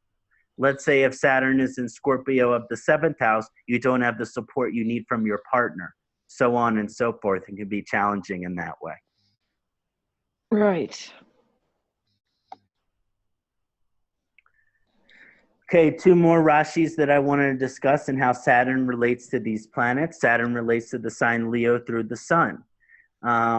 This is a particularly, much like Mars, malefic or difficult friendship. Even though the sun is friends with anyone, Saturn isn't that friendly with the sun. And so from Saturn's perspective, the sun is its enemy, but the sun is better than that. But there's in the sutra that we looked at, and I'm just going to go back to it for a second because it's very profound in understanding the energy here. Is as one of the descriptions here, as you can see the translation about Saturn, is that Saturn, he can even put his shadow over the glorious sun. And I've seen many different translations of this, but the basic idea is that Saturn is the son of the sun, but that Saturn's shadow or the darkness of Saturn is so great that even its darkness has the power to cover the light of the sun. And this is from an ancient sutra, and it really points at the malefic relationship between these 2 planets, or the troublesome relationship of how the sun and Saturn will relate to each other, because the darkness of Saturn can really cover over the light of the sun, as mentioned in the ancient text. Therefore, when Saturn is in Leo, or Saturn is conjunct with the sun, or if we're a Leo Lugna, our karmas with Saturn, our tests, delays, challenges, and obstacles with Saturn, they will affect our soul's direction. They will affect our soul's satisfaction, our soul's fulfillment, our alignment to our soul's potential. Because the sun is the soul's direction, the Atma direction. And also, it will affect our self-understanding, confidence, power, and leadership capabilities, because these are really concentrated within Leo. But the basic idea here is that the shadow of Saturn is covering over the sun so that the individual can't shine that the way that they really would like to, or that the darkness or the sadness or the delay or the obstacle or the challenge, it is so concentrated in their life that they might not get to shine in the beautiful way that every individual deserves to. Now, of course, usually there's karma in a chart that eventually, during a sun period, sun Saturn, and these things like this, that the sun will come out and shine, and the sun will eventually come out to shine. But when the sun is relating to Saturn, it can show a lot of challenges into the full realization or delays of one's potential or one's happiness or one's direction. The last sign that we're going to discuss here is Cancer, and how Saturn relates to Cancer. And Cancer is ruled by the planet Moon. Moon and Saturn also do not get along that well, and is generally considered a difficult and challenging relationship. Now, because the Moon rules the manas, or the mind, the emotions, intuitions, feelings, family, and home life, these are how Saturn's karmas will manifest. So there can be delays, challenges, and obstacles, and our karmas with Saturn are going to be particularly challenging on the mental and emotional. So people who have Saturn in Cancer are some of the people that I have the most compassion for, or when Cancer lagnas are going through a Saturn period or time, because the challenges are going to be so hard on their mind and their emotion. And so they are experiencing a great amount of mental and emotional suffering from these challenges. Their emotions are depressed or sad, or there can be stagnation or feelings of lack of self-happiness, either momentary or lasting depressions. And then also the karmas can affect the family and home life, as these are big indications for Cancer and Lagna as well. This is considered a malefic or challenging karma that is especially difficult on our mental and our emotional aspect. And I have a special place in my heart for those who have strong Cancer and have to deal with Saturn karma, because it seems to really, really weigh on them more than others sometimes. So even though Saturn is debilitated in Aries, that sometimes I feel more compassionate for the suffering that goes on when Saturn is in Cancer, because these people really struggle. Yeah, because it's a very nurturing sign. And certainly they will have no reward for all what they give. Yeah. Because, exactly. Saturn denies that sort of. So that's why they suffer. Exactly. And I believe. That's beautifully put. And it's like everyone I've met or done a reading for that has Saturn and Cancer, I always up feeling special amount of compassion for them, for that reason. Right. So we've discussed how karma of Saturn is. We discussed general karma of Saturn. We discussed how Saturn relates based on its different dignities. And so we have a strong understanding of how Saturn's karma manifests. And I really think we did a nice job of discussing the challenges, because Saturn is challenge and adversity. But we also discussed how beautiful Saturn is in the rewards of overcoming those challenges, and that we can only truly reach our potential or our virtue in our life through overcoming these challenges. And so when it comes to the Saturn karma, it is one of the main karmas that you want to face head on, that you do never want to run away from. Because the suffering that comes when we run away from these karmas, A, the karma always follows us, and B, that we are never going to grow as long as we are run away from our karma with Saturn. So now I'd like to focus on some suggestions from how I've learned from different teachers, how to improve our karma with Saturn. Then we'll look at some great examples of how to improve karma with Saturn from different people in the community. And we can really start to focus on how we can achieve these aims of life and improve the quality of our life because of these aspects. Wonderful. So I personally... And Just Please. 1 second, please. Maybe we're going to go through few of the questions, because just the ones that are pending before we go to this beautiful next topic. Okay. Let's say 5 minutes. Okay. Great. Yeah. Great. Fun. If you are ready, Yes. that is wonderful. So people would like to know also the effects if Saturn is a Yogaraka planet, like it is said for Libra, I believe. Yeah. Mm-hmm. How will this have any particular effect? Mm-hmm. Mm-hmm. Yeah. I'm going to think about that for a little bit. What are your thoughts on that, Inge? Well, Yogaraka planet means it is a lord of an angle and of a trine, yeah? Mm-hmm. So it has a great value Yeah. in that chart, yeah?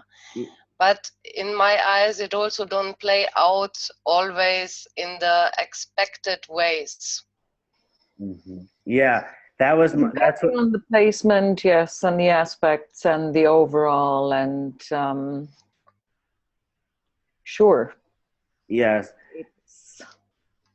It's not black and white. There are many aspects to it. Yeah. So it's a difficult question to answer in general. I mean, in general, we can answer it. Yogacaraka planets are the best planets in the chart. And if they're well placed, that's certainly a blessing. Yeah. And I appreciate that. What I was kind of feeling about that is when a planet Yogacaraka, a planet is in a Kendra or a trine, it gives prominence to that planet. It gives prominence to that planet in terms of the whole life's karma. And the 4 main Kendras in particular are going to show the main areas of life. And so when Saturn has emphasis in a Kendra or a trine, it will give strength to that planet, especially when Saturn is in the 10th house, has significator, Capricorn. So it like how we discussed earlier, when Saturn is exalted, yes, it will have an exalted effect in that the achievement or success of overcoming your adversity will be great. I would say this is a similar kind of comparison in the Yogacaraka, where the karma with the Saturn is emphasized. But again, the dignity has to be taken into a place, but the karma is emphasized, which means one's karma with Saturn will be emphasized over your karmas or relationships with the other planets. Right. Yeah, but it still has to do with the dignity. If Saturn is in the 10th house exalted, you're going to have a very successful career. If Saturn is debilitated in the 5th house, you may never have children. Yes, of course, those houses will suffer as well. Yeah. So, yes. So just again, like Bettina mentioned, and it's very specific to its position and dignity. But in general, if it's in a Kendra or trine, it will emphasize its prominence in your lifetime. Sure. Great. And some people asking about the aspects of Saturn. Mm-hmm. Like usually planets have the oppositional aspect, the 7th. Oh yeah. Shani, it comes to 3rd, 7th, and 10th aspect. 3, 7. What will be the difference, let's say? Shani sit into a particular house that we have discussed. Mm-hmm. In different signs, at least we have discussed. But now he's looking towards other signs. Yeah. I think I understand the question. So Saturn will act from its position of its original dignity in its glance on the other houses that it's aspecting, the regular 7 and 3, 7, 10.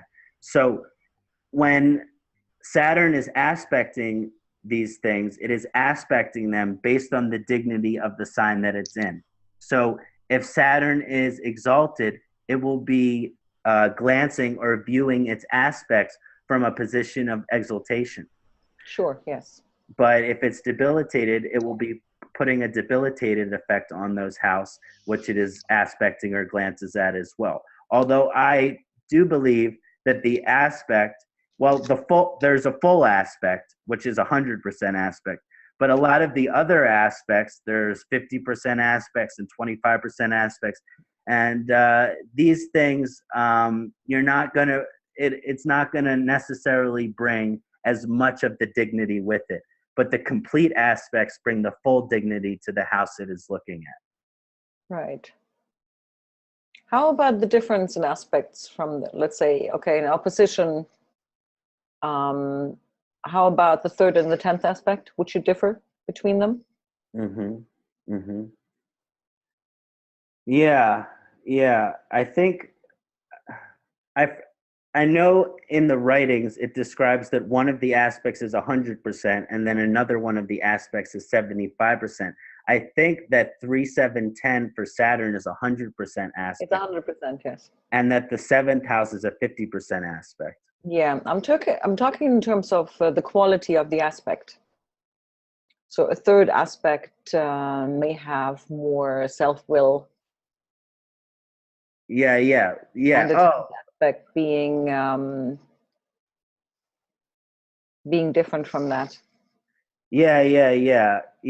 I was just thinking in terms of strength, how the 3rd, 7th, and 10th aspect, those will be have the full effect of the dignity, while the 7th aspect will have more to do with maybe the dignity of the 7th house. But like you mentioned, the houses that are aspecting, those aspects will have influences. So if Saturn is that what you mean? So that if Saturn is having an aspect of the 3rd, it might be influencing communication, or is that the question? Yeah, not onto the 3rd house, but it's 3rd aspect. Well, the 3rd from Saturn in that case, yes. Yeah. The 3rd from Saturn versus the 10th from Saturn. Yeah. Or the 7th being probably relationship related, depending. Yeah, exactly. So whichever house it is aspecting at, in addition to the dignity of that it'll be influencing it with, it'll also be influencing the baba of that house. Yes, sure. Yeah. Very well. Okay. Any other questions, Inga, or should we continue? There are more questions, but they will be covered partly in the following presentation. So I think for time being, we continue with the presentation and see if the questions remain. And the audience can ask it again, if possible. Okay, great, yeah. And if any question seems really interesting that pops up, just let me know and we can look into it. Brilliant. So now we're getting into the improvement of the Saturn karma. Now that we're understanding a little bit of how the karma manifests, I believe that we can honor Shani every day. There's never a bad day to honor Shani, especially if you're a Capricorn or Aquarius, Lagna. Your Saturn is in Capricorn or Aquarius. You're in Saturn Mahadasha, Sati Sati, Saturn return. It's never a bad day to honor Saturn. But Shani Deva rules Saturday, and so that is why I picked Saturday to do this session today, and why we did the opening chant today to Saturn, because Saturday, above the other days, is the most auspicious day to honor Saturn. Now, we honor Shani Dev by wearing the colors blue and black, as mentioned in the ancient astrological text. But in my study of astronomy, I found that when the sun glances its light on Saturn, it creates a purple light. So it is also very auspicious to wear purple in honor of Saturn. Black, blue, purple, all very good in honoring Saturn Shani Deva. We honored Shani Deva through the traditional Shani mantra. There are many different Shani mantras. I commonly use the one that we did earlier in our session today, and I'll usually read the full sutra 3, 5, maybe 10 times, and then repeat the last line which is the seed sound or the tantric mantra, 108 times. And really, whether you prefer the seed sound or the tantric mantra, that's up to, you know, what is your preference. I prefer the tantric mantra. It gives me a real vibration of the energy. But I think 108 repetitions of the tantric mantra after a repetition of the sutra is highly auspicious.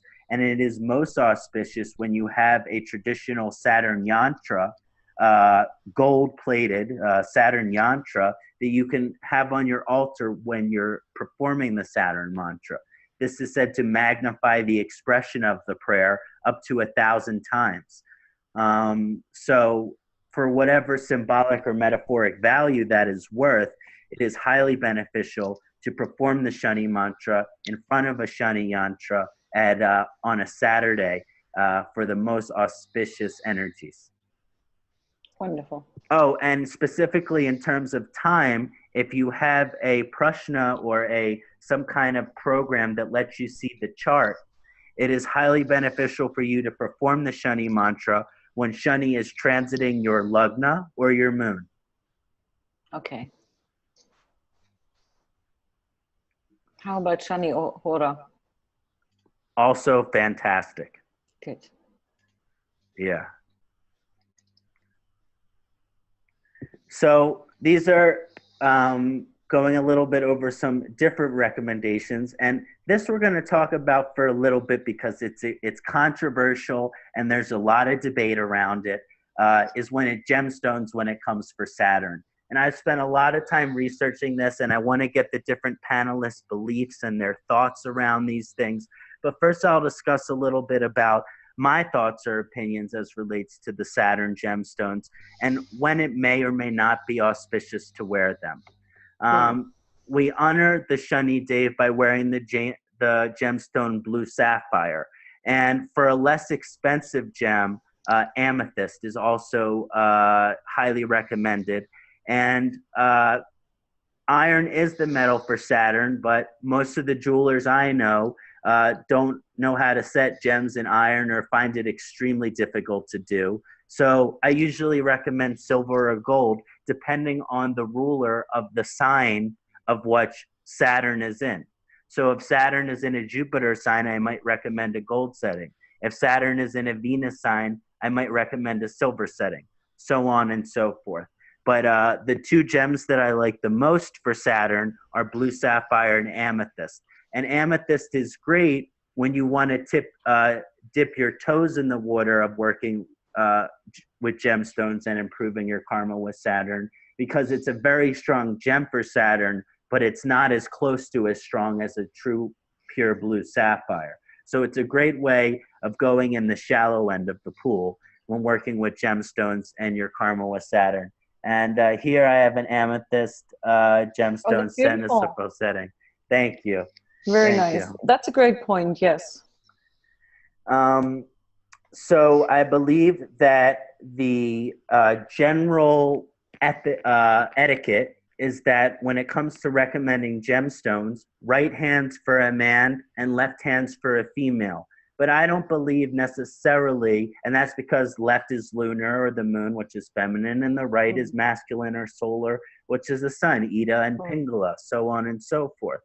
But sometimes I don't believe that the best thing we can do is make our decision based on gender differences. So I think of it sometimes when we take gender out of it and we take etiquette out of it and try to look at men and women as maybe the same and think of it more as an energetic. And I believe that when you wear a gem, this is another mode of thinking, because one of the modes of thinking is left hand for female rings, right hand for male rings. Another method of thinking, which has resonated always with me, is that when you wear a gem on the right hand, it increases the overall energy of the planet. Which means if a planet is exalted, then you're only going to be creating an auspicious effect. But if a planet is debilitated, wearing that planet on the right hand can increase the energy of the debilitated effect. So, in a sense, you want to wear gems on your right hand, which you have a positive karmic relationship with, in which you are comfortable increasing their overall energy. Now, on the left hand, and this is just one way of thinking, on the left hand, you wear a gem when you specifically want to decrease only the malefic energies of the gem.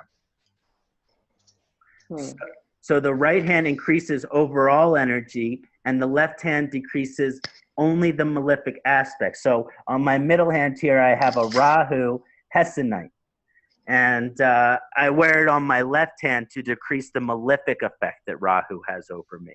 And this is just my philosophical thinking about it. Now, when you come to working with Saturn gemstones, when you increase the overall energy, now again, some people believe no matter where you wear the gemstone, left or right hand, it's going to increase the energy of that planet. I like to believe that wearing it on the left hand decreases the malefic energy. But anyway, this can't be scientifically proven. So when working with the Saturn gem, when you are increasing the overall energy of Saturn, you are also increasing the amount of adversity, tests, and challenges in your life. So if I ever recommend a blue sapphire or an amethyst to a client, I have a long discussion with them over they really want to fast forward through their karma and work through more. Because when you are wearing a blue sapphire gem, you are encouraging more tests, more challenges, more obstacles.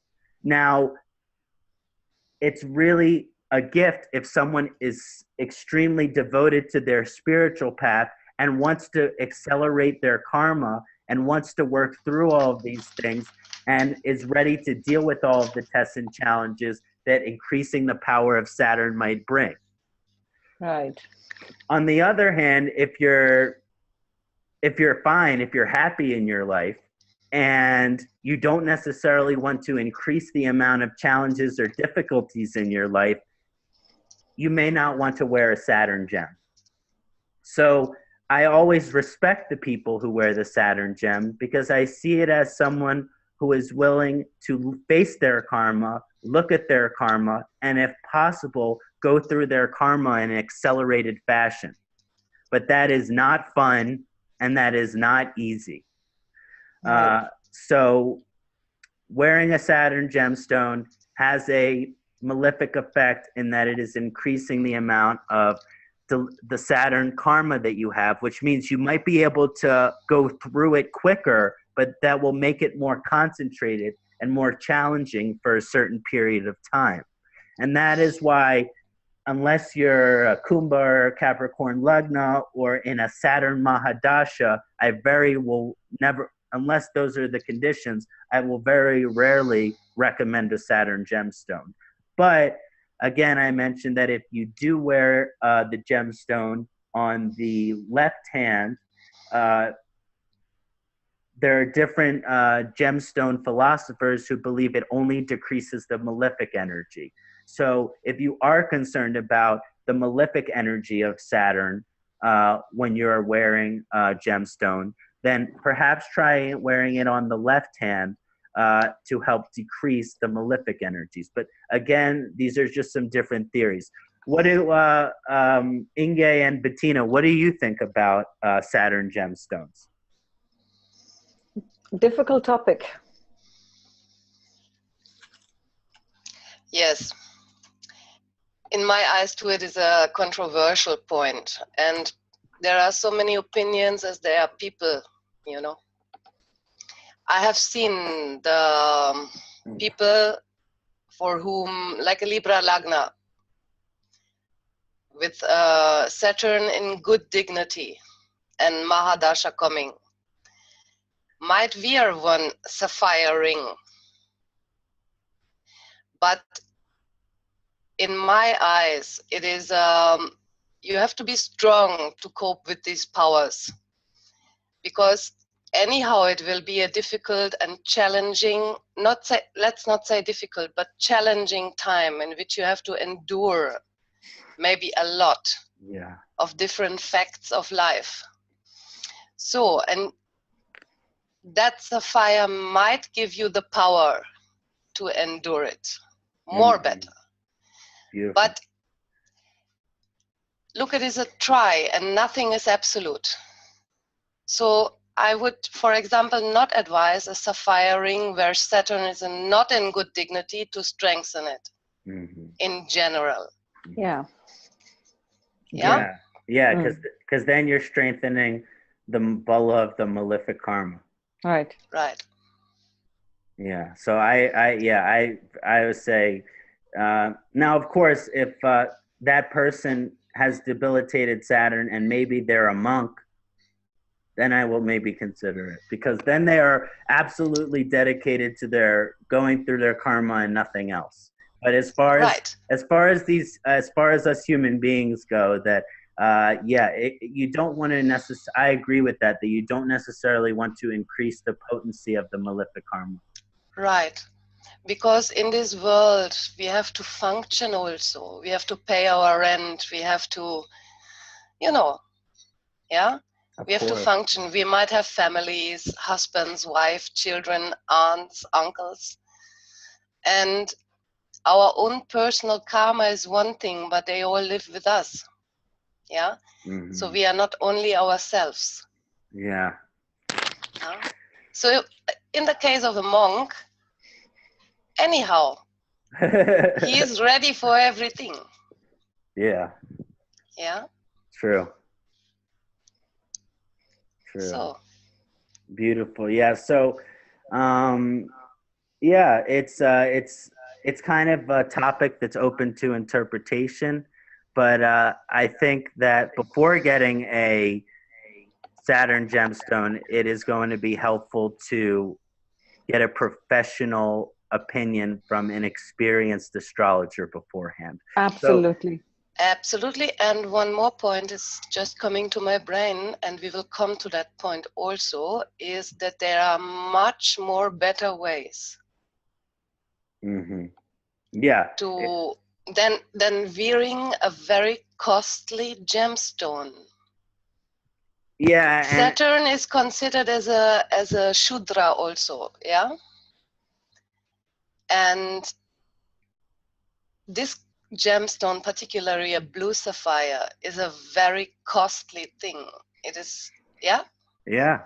So it is a controversy.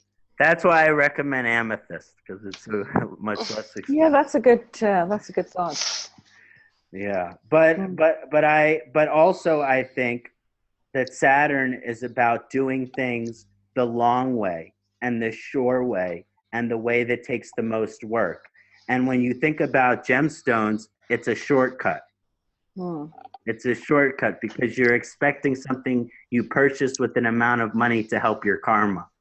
And I wear a lot of gemstones, but I do it because I want to just improve my connection with the planet because I'm an astrologer. But I don't necessarily think of it as improving my karma with the planets, but just sometimes helping with my connection. That's my personal experience. Right. That is a good way. Yeah. Good explanation. Thank you. So moving on from the gemstone discussion, Shani Deva is connected to Lord Mahadeva, Shiva, Shankara, Nataraja, Bambola Shiva Nataraja, and Om Namah Shivaya. We honor Shani Deva when we honor Shiva. And there is a extremely profound connection between the karma of Saturn and the energy of God, of Lord Shiva. And these energies, when we honor Saturn, we honor Shiva. When we honor Shiva, we honor Saturn. So just by honoring Shiva, whether through prayer, puja, mantra, or even in our thoughts, how we take reverence and honor of the pure consciousness of Shiva. This is a great way to improve our planetary karma. Our karma with Saturn is our karma with Shiva. Nice. In that regard, also it is in classics we can not in classics we can read it, but it is a general opinion that Hanuman Chalisa is recommended, and Hanumanji is a incarnation of Shiva. Yeah. So by reading, or for the people who can't read Hindi or Sanskrit, they can at least listen to it. Yeah, and I think there's a great example through the story of Hanuman and karma of Saturn. I don't think Hanuman could have faced any more adversity than having to save the entire world. But he overcame that adversity and saved Sita Rama. And so, yes, there's a strong connection, I feel, even in the mythology of the energy of Saturn and Shiva and Hanuman are all connected. Yes, absolutely. That is the best form of devotion. Yeah. So I will start by saying that I don't believe in superstition, but I don't believe that some of the things that we are discussing, we can call it superstition, because life is about symbols.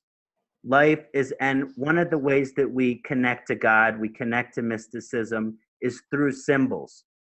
And so when we make symbolic offerings, many people will say, that is superstitious. No, it is a symbol. It is a symbol. And that symbol is a manifestation of spiritual energy. Symbols contain spiritual energy. So I like to just say to the skeptics out there that this is not superstition, but this is symbolism, and this symbolism is a part of spirituality. So we honor Shani Deva by making symbolic offerings through our rituals or our lifestyles. And Shani likes the colors black. So whenever we offer something that comes in a black variety to either an altar or to a black bird or to a black cat, or just this emphasis, the symbolic gesture of offering something that is black, is going to be very symbolically auspicious. And so maybe scientifically we can't measure if we put black sesame, cumin, or poppy seeds on our altar when we pray to Saturn, whether Saturn will really love us for it and improve our karma. But I believe that these symbolic offerings carry energy into the prana body, the energy body, beyond the Sahasrara chakra, into the higher realms, and connect to God, because we are making this symbolic offering from the depth of our heart. So even though our logical or our rational brain might not be able to understand why this will improve our karma, because of the power of symbolism, I do believe that when we offer a black seed to Saturn in honor of Saturn is a great symbolic offering, is very powerful. And I would not demean it in any way just because it cannot be scientific. And I also like reading in the book that I have about Saturn remediation, that if you feed a black bird, so feeding any type of black bird is going to be auspicious, as well as giving milk to a black cat. And again, if you're walking down the street and you see or let's say you're at your home and a black cat comes into your front yard, maybe that is Shani Deva saying, here is black cat, will you please feed it some milk, because it wants you to remember how to honor Shani. So maybe these symbols are also omens of how opportunities where we can improve our relationship to Saturn. So always keep an eye out when you're trying to prove your relationship with Saturn with anything black. Wonderful. And I'm wearing all black, as you can see. And my hair is black. So, and it's, just the Saturn has great shadow. The shadow of Saturn is greater than any shadow that exists. Right. This was a recommendation from Inge. I want her to discuss a little about, and because I wanted to incorporate iron, because iron is the metal for Saturn, into the recommendation. And so it was mentioned to burn oil in an iron bowl in meditation or puja while asking Shani from the bottom of your heart for forgiveness. Inge, would you like to discuss a little bit about that? Yes, certainly. In my small view, there's only one point which gonna work for this planet. Of course, all the others, as you mentioned, the seeds and the cats feeding, helping nature is also very, very well. But when it comes to personal terms and to personal life and to our personal karmas, which we all have, that's why we are here, then only one thing will work in my eyes. And this is to ask for forgiveness of all the millions of mistakes which we have made, knowingly and unknowingly, into all our previous existences, and in this existence, of course.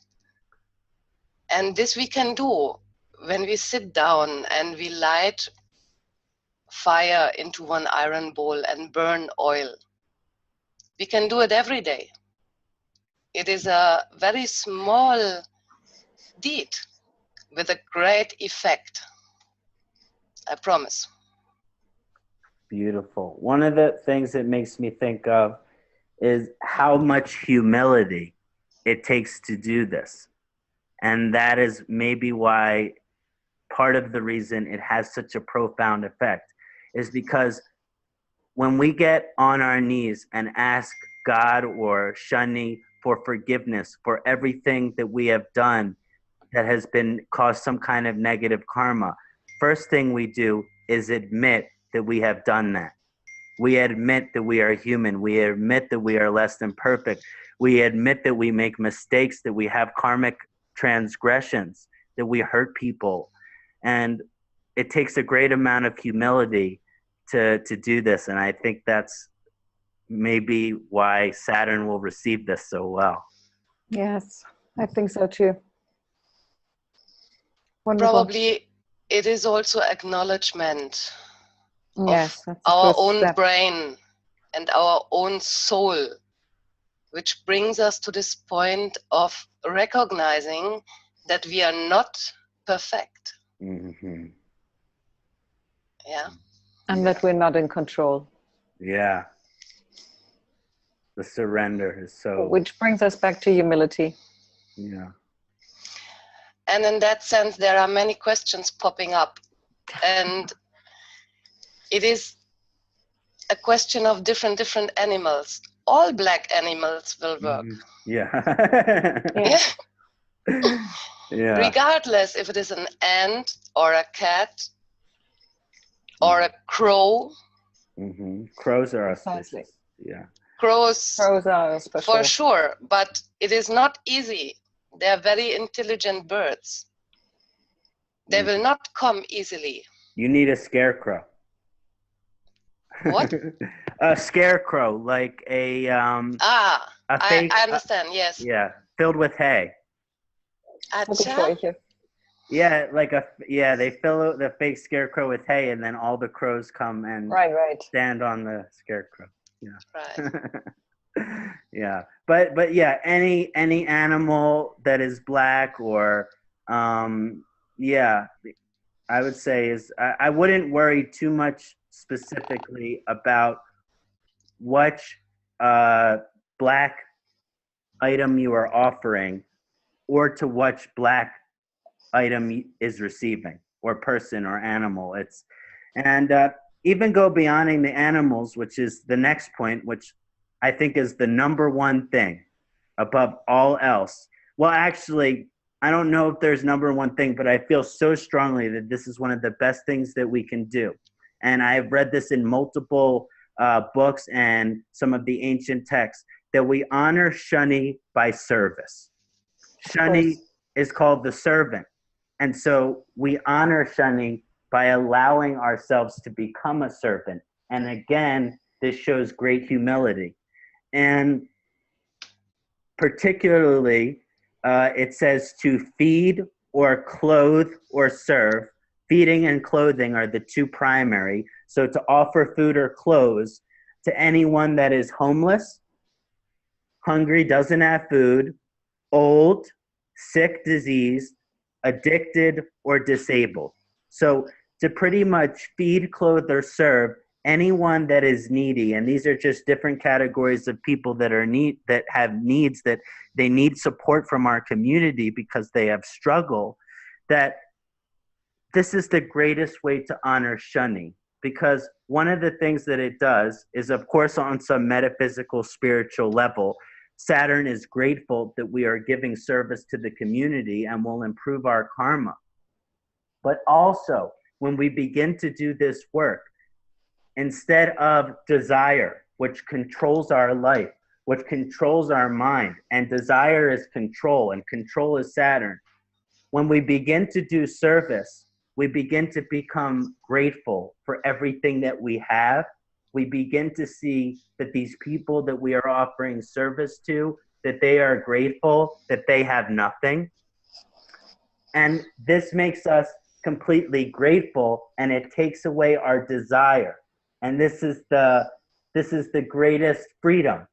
The greatest freedom we can experience is to feel no desire. And to feel the opposite of desire is gratitude or appreciation. And so through this act of service, we rid ourselves of desire, and we come into a space of gratitude and appreciation. And this is one of the best ways to improve our karma with Saturn, both in terms of maybe Saturn rewarding us, but even more so making us grateful for what we have, which makes the challenges and adversities and tests that we face a lot more easier, because we see how much more challenge and struggle there is for other people that is so much more difficult than us. Exactly, that's precisely it. And one more point Well said. comes here, because nothing is forever. By confronting this needy, starving, homeless, old, sick, addicted, we are confronting our own truth as well. Mm-hmm. We will not live forever. We're gonna die one day. This body gonna die. Mm-hmm. It can be sick anytime. It can be without clothes, without home, without everything which we took for granted. Mm-hmm. We take these things for granted, but they are not. Beautiful. They can be taken anytime. Yeah. And with confronting it, we acknowledge that it can happen to anyone, anytime, also to myself. And I want to help it. Mm-hmm. Yeah. And it makes me feel also how Shani is related to Lord Yama, or death. Right. Shani is related to the Lord of Death. So yes, it teaches us that, like you mentioned, when there comes a time where we are nothing anymore, you know? And yeah, so beautiful. Thank you for sharing that. Now, the next aspect that I want to discuss is Ayurvedic lifestyle improvements of Saturn karma. Now, when do these most apply? There's a few different places. One, whenever someone is in Saturn Mahadasha. This is when it is most important for Ayurvedic lifestyle improvement of your Saturn karma, as well as Sati Sati and the Saturn return. These are going to be the most important times for you to improve your Ayurvedic lifestyle through Saturn. In addition to those time periods, when Saturn is in the 6th house or the 8th house or the Lagna, you are always going to have to worry about how Saturn is affecting your health negative. Therefore, it is important to balance yourself from an Ayurvedic perspective to improve your karma with Saturn. So the placement of Saturn in the 1st, 6th, 8th, or 12th houses, as well as the Saturn Mahadasha, Sati Sati, and the Saturn return are all going to be especially important times for you to improve your Ayurvedic relationship with Saturn. Also, astrocartography, and this is the only time I'm going to mention astrocartography today, is that if you are near your Saturn line in your astrocartography, this is so important. I cannot emphasize enough that this is the primary recommendation for those that are living very, very close to their Saturn line, because living close to that Saturn line going to be very challenging on the Vata dosha in one's life. So as I mentioned, Saturn is related to the Ayurvedic dosha Vata, which contains the elements wind, which is Vayu in Sanskrit, and space or ether, which is Akash or Sanskrit. So Saturn has the elements of Vayu and Akash. Vata, the essential dosha, contains certain qualities or gunas.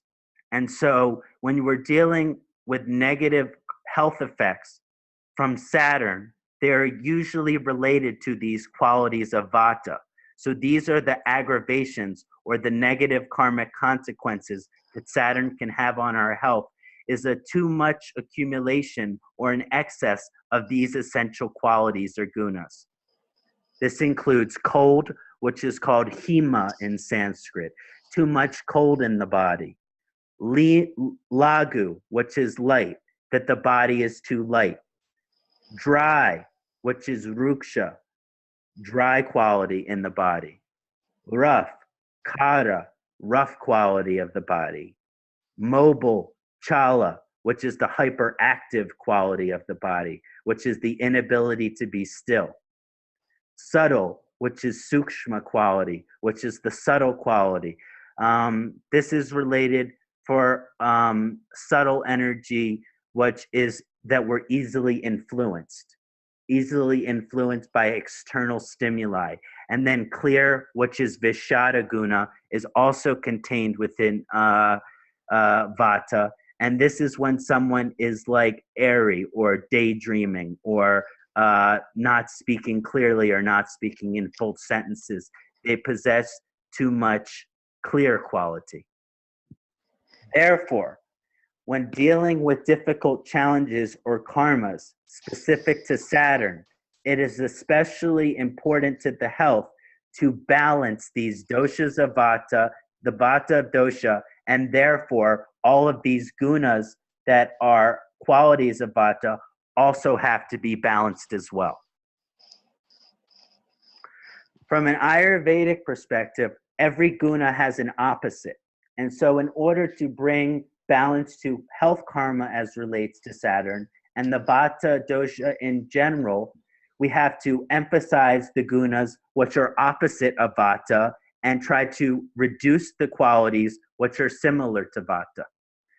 So the qualities which are opposite to Vata, which are qualities that you are going to want to increase into your life, which means qualities in your food, qualities in your lifestyle, qualities of the herbs that you might be taking, that these are the qualities that are going to help bring balance to difficult Saturn karma from an Ayurvedic perspective.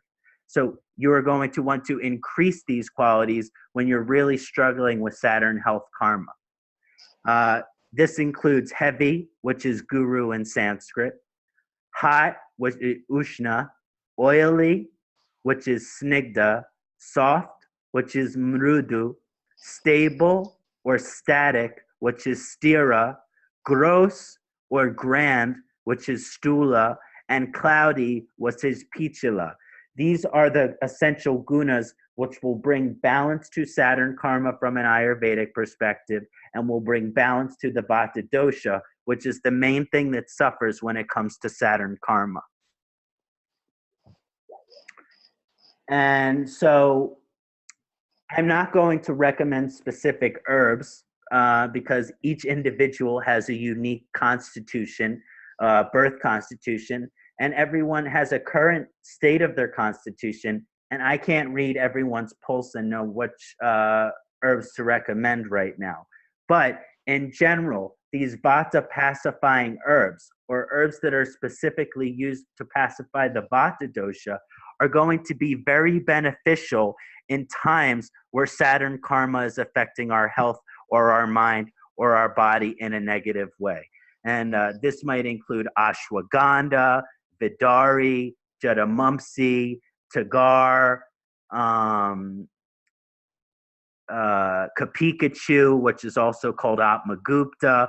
All of these are just some examples of herbs which will be really beneficial in helping balance us from the sufferings of Saturn and from the sufferings of vata dosha. It is also encouraged when dealing with Saturn karma because of the vata dosha to do daily abhyanga, or self-oil massage with sesame oil, which is the heating oil. Anyway, all of these kind of vata pacifying techniques and dinacharya are going to be very beneficial from a health perspective with people suffering from Saturn-related karmas. Wonderful. Yes, wonderful. Thank you. Of course. That is a very big topic. Yes. In fact, very big. On its own. Hmm. To balance the doshas. Yeah. Yeah, and the reason, this is philosophical, but it's also based on Dr. Laud's teaching, is the reason that Saturn is connected to Lord Yama, and that Saturn is also the primary planet which is associated with death. The reason for this is because the Saturn rules the vata dosha. And according to Ayurveda, that vata dosha rules 60% of disease. So 60% of disease is ruled by vata dosha, 20% by pitta dosha, and 20% by kapha dosha. So from an Ayurvedic perspective, the vast majority of death is primarily caused by the vata dosha. So that really death cannot occur without some aggravation of the vata dosha. And it's usually once the vata gets provoked that it pushes the pitta or kapha, which really causes these kind of horrible fatal diseases. But it is usually vata which is the trigger that starts the disease process. And that is why Saturn and vata, if they're kept in pacification from an Ayurvedic perspective, it can really help with the longevity of the life, help add some years to your life. In that regard, wow. It is a wonderful point. In that regard, what are your thoughts about pranayama? Mm-hmm. Yes, great. Pranayamas for Saturn. So pranayama is one of the most amazing things that you can do for Saturn. If you're struggling with Saturn karma or Saturn-related difficulties, you want to do pranayamas that are specifically going to pacify the vata dosha. And so I have 3 pranayamas, which are specifically, I'm so happy you asked because I love this. I have 3 pranayamas that are specifically important for improving your karma with Saturn and healing your vata dosha. So these will be very auspicious to be employed during times when the Saturn karma is specific. The first pranayama has 2 varieties. It is either called Nadi Shodhana or Anuloma Viloma. It's alternate nostril breathing, but there are 2 versions of it. But pretty much your hand is like this, and you put your thumb on your right nostril and your ring finger on your left nostril, but you're going to leave it hanging. And what you do is you close off the right nostril and you inhale slowly through the open nostril.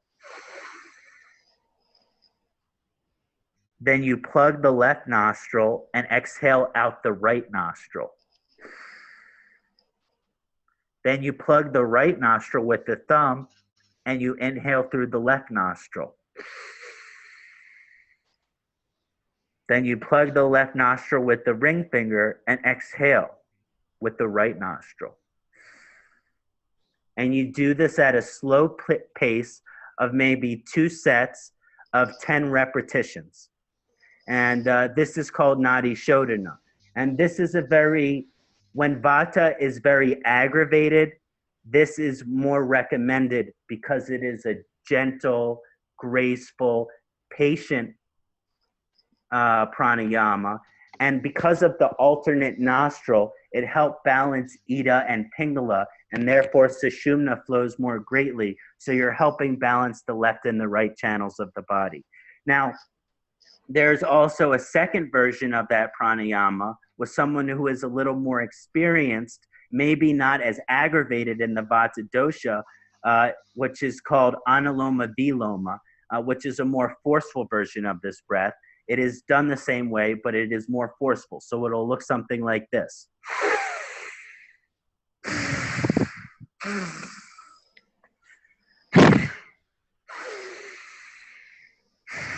So the difference between the two is that the one is rather gentle and that one is rather more intense. And I recommend starting with the gentle one if you're unfamiliar with the breath. This is a very Vata balancing, and it helps balance the left and right side, the channels of the body. So very good for Saturn karma. The next pranayama that I think is fantastic for the Vata dosha, and I love this pranayama in general because it opens our third eye, but it is extremely calming to the mobile or the hyperactive aspect of the Vata dosha. So if someone is like shaking and nervous and anxious, this is going to be the best pranayama for them because it really helps them process that energy out. And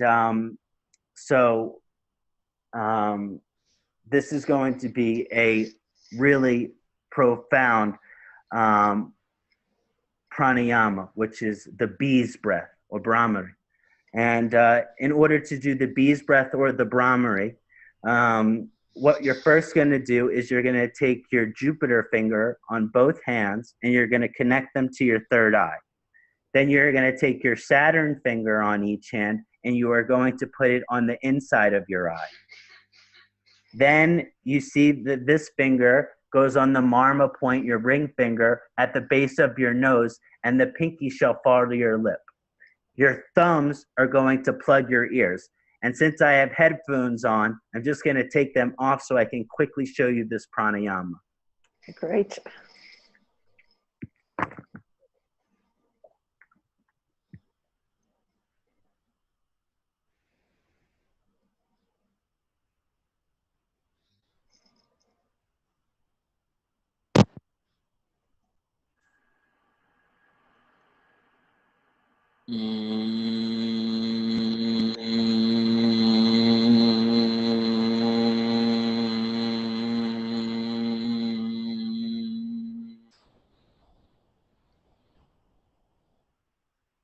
So you're holding your breath, holding the hand position, and doing a high-pitched bees sound to your third eye chakra.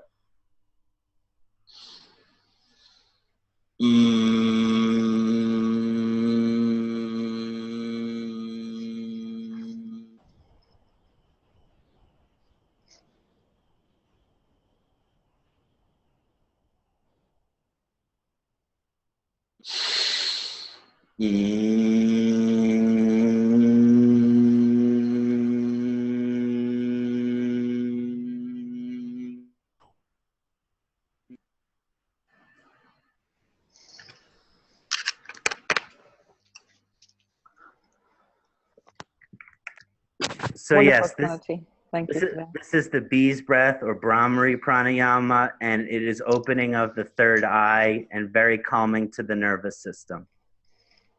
Wonderful. Very good. So by balancing the breath, we will balance our life force and Vata dosha. Yeah, that generally Vata Prakriti people and those suffering with the Vata dosha have a much higher breath rate than other people. And Dr. Lad says the more breaths you have per minute, the earlier you will die. Yes. Certainly. So by controlling our breath here, we control the Vata dosha and eventually help us have more breaths for our whole life. Sure. Wonderful.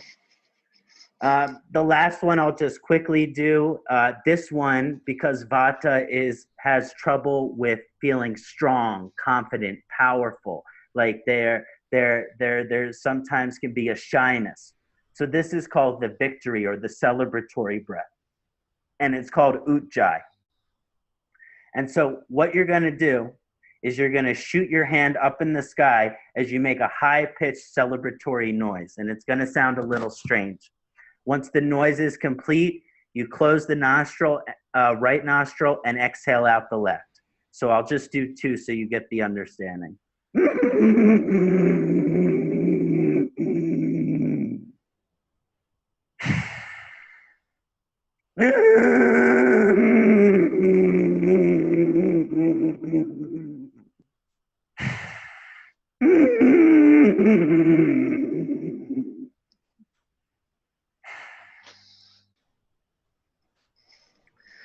And that one you might want to do alone because people might look. One time I was at the airport doing that, and when I opened my eyes, 10 people were staring at me. Yeah. But that's really good for the confidence, the power, and the shyness and the lack of comfort that can come with the Vata dosha. Confidence, I can understand when you stand on the airport and after that you don't feel shy anymore, yeah? Exactly. Yeah. I'm not the biggest fan of flying, so yeah. So moving away from the Ayurvedic, but that was so exciting. I love pranayama. And just from doing those pranayamas, I now feel a little blissful condition. Regenerated, yeah? Yeah. I guess I was a little nervous before we started today. So, lifestyle improvement, and these are kind of ways of living or ways of thinking or ways that we can live our life that may improve our relationship with Saturn, that may improve our karma with Saturn. Now, Shani manifests its karma through tests, delays, challenges, and obstacles in order for our karma to improve. So I believe we can improve our karma with Saturn by challenging ourselves, just like Shani Deva does. So maybe if we challenge ourselves, just like Shani does, that Shani won't need to be quite so hard on us.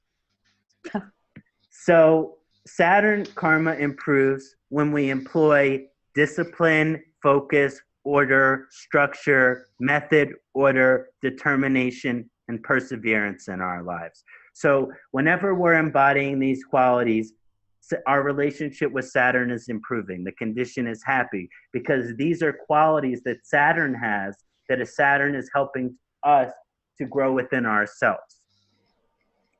Now, Saturn, as we mentioned, is known Shanaishcharya, which points it as a slow-moving and a slow-working planet.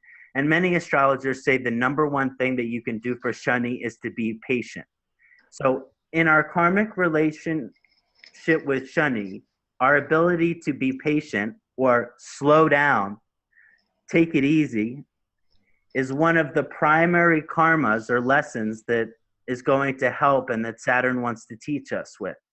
So when we can slow down and be patient, surrender our desire, surrender our time for what God wants, or is God's time, or is Saturn's time, however you want to think about it. This ability to slow down and be patient and wait for when God gives us what we're ready for is one of the primary things that we can do through our lifestyle to improve our karma with Saturn. Therefore, in order to improve our karma, one of the best things that we can do is test our own patience in every mechanism and aspect of life. So sometimes I like to tell my clients that a great way that they can do this, and you can do this on a Saturday, but you can do this on any day, is to create a list. And what this list does is the list is to challenge your own patience. So everything on this checklist is something that you don't want to do. Everything on this checklist is something that you know will make you feel impatient. But you are testing your own patience, because that is the only way to become more patient. And if you can test your own more patience and become patient on your own drive, then maybe the karma with Saturn around patience won't be so malefic. So one of the ways that we can challenge our own patience is to create this list of challenging our own patience. And everyone's patience is challenged by different ways. But some examples I like to use are appointments where you have to wait in the waiting room, mundane tasks like cleaning, doing the laundry, going to the grocery store, anything that you just kind of mundane, you don't really feel like doing. Being in traffic is really test your patience. Doing your taxes, bills, any kind of paperwork, doing any kind of work that you know that you need to do but you don't really feel like doing. Sometimes even people test our patience, which is why we can't talk to certain people for certain periods of time, because they really test us. Well, in honor of Saturn, you should try to have a 1-hour conversation with this person that is just testing your patience. This is a great way to be able to cope and improve the condition of patience within our lives. And that way I feel like it's possible, if we really are becoming patient and doing everything we can to become patient, then Saturn will reward us versus cause us more challenge. Wow, this is priceless, Kṣaṇāti. I love this, really. Thank you so much. That's so wonderful and so true. Absolutely, definitely. Thank you so much, Bettina. Great, great, great insight. So in addition to patience, which is the primary, Saturn is also known, as we mentioned, to test our humility, acceptance, and our obsession with control. Therefore, similar to the patience test that I mentioned, we can improve our karma by self-testing in general, and self-testing our ability to be humble, to be accepting, and to be in control. So it might be beneficial. Saturn will be working with everyone on patience. But let's say that someone has a strong karma with Saturn, but they're already a patient person.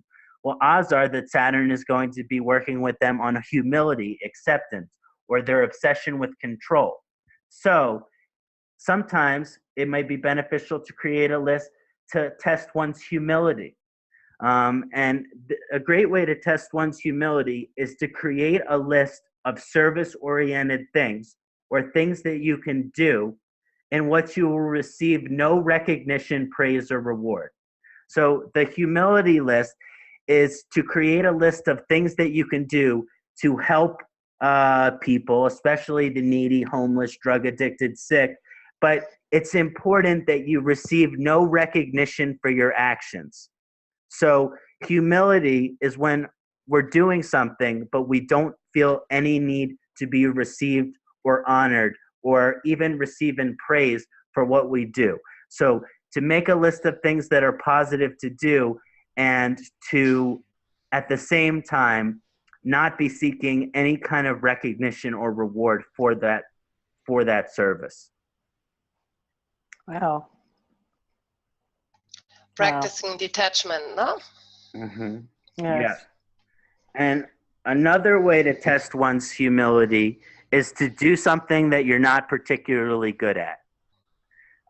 This is a great way to test one's humility. And when we do something that we're not particularly good at, we improve. But when we realize we're doing something that we're not good at, the ego is humbled.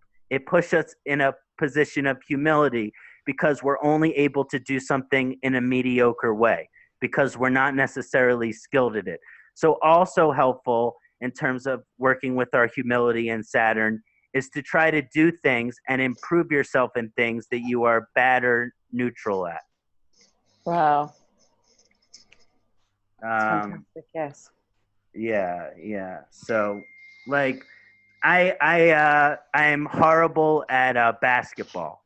I probably make the shot 1 out of 10 times. And this is, every time I play basketball, my ego is humbled because I feel like I'm trying, but I'm just not good at this. And so it can be very helpful for the humility to continue to work on things that you do not consider yourself good at. Yes. Wow. That was insightful. Thank you. Okay, so this is our last lifestyle improvement suggestion, and then I have some examples that I want to get to. Okay. But Saturn also works on our acceptance, and we can improve our karma with Saturn by self-testing our ability to accept situations, circumstances, people that are challenging or difficult to accept. And I give this great example of someone who is a strong believer in a political party. In America, we have Republican and we have Democrat. We have two political parties.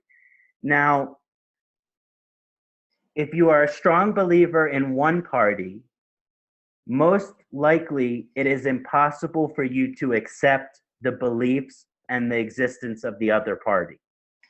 And this is one of the things that is very common in my country right now. I don't like getting into politics, but I did not vote for Donald Trump, and I do not want him to be my president. But do I believe that there is growth in me accepting this, which is different than me, which is hard for me to accept, which I don't want to accept? Yes, I do. And so one of the ways that we can grow in our acceptance is no matter what belief we have, no matter how strongly we believe something, if we can interact with or put ourselves in the situations with people or circumstances that are the opposite of those beliefs, and that we can accept them, this is another way that we can really improve our karma with Saturn. It does not mean that you have to agree. You do not have to agree, but you have to accept. And by this acceptance of things that are impossible to accept causes a great amount of Saturn-like growth inside of us. And generally, Saturn will force us to accept things which we have no choice over. And this can be very challenging. So maybe if we try to accept that which is hard to accept, then maybe our karma with Saturn will become more comfortable or improve as well. Because that way, when things come up in our lives that are challenging to accept, we have a relative amount of acceptance about it because we can accept that which is different than us. That is wonderful. That is so wise and brilliant. Absolutely true.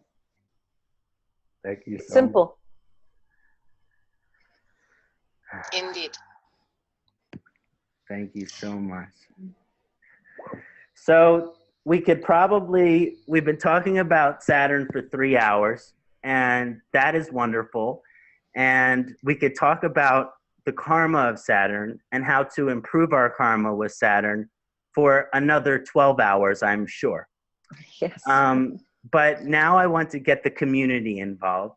And so I've prepared 3 examples that from the community, and I've confirmed with these individuals that they will be attending the webinar.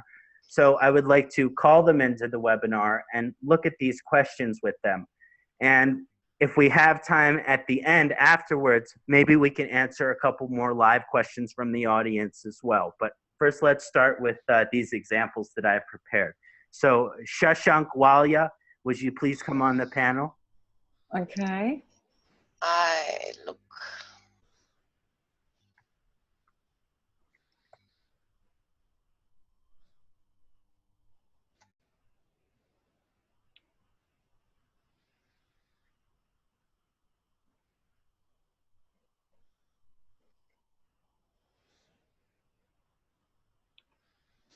So I have asked Kṣaṇāti. Okay. Yes, he's here. Can we unmute him? Yes. Hello. Namaste, Kṣaṇāti. Namaste, sir. How are you doing? Good. How are you doing today? I'm good, sir. I'm good. I was just waiting for this beautiful lecture, and I was at a friend's marriage, and I just, just had a dinner in 15 minutes, and I came back. Well, I'm so honored. I'm so honored that you have made the time to be here against some circumstances, and I'm really hope that we could answer your questions that you have presented to me. Yes, sir. Yes, sir. I was just waiting for this moment to come, and finally it's here. I thought that your example was so auspicious because you are a Sagittarius Saturn Lugna. So Yes. I found that this was an extremely appropriate example for many of the things that that we are discussing. And maybe perhaps to some extent you already feel like we have answered some of these questions. But I want to answer these questions specifically for your chart. Now, the first question is, as you mentioned, your Saturn is your ascendant in Sagittarius. And for the first time in your life, you're having your Saturn return. And it's transiting your Lugna. So what kind of karma should I do? Or what kind of karmic actions might be beneficial for you in particular? The second question is also, what mantra should I chant when Saturn will be stationed in the month of April 2017?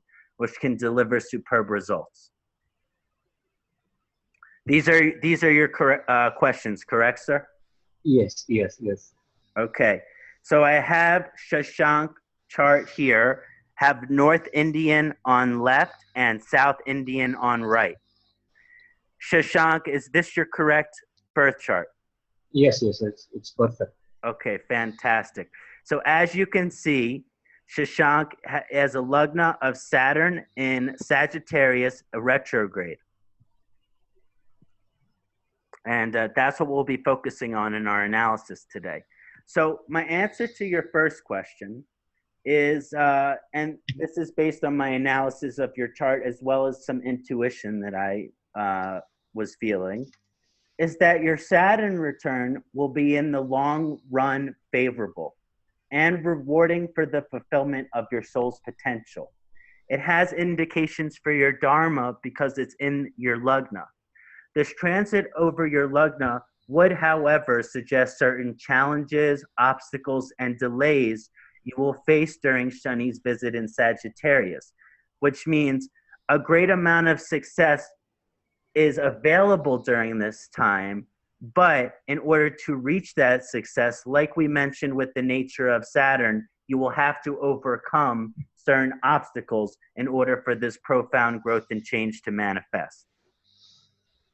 And because you are just starting your Saturn return, you will experience the greatest reward towards the latter end of your Saturn return, because Saturn is a planet that generally likes to delay for about as long as it possibly can. And usually the rewards are in the last 25% of the period.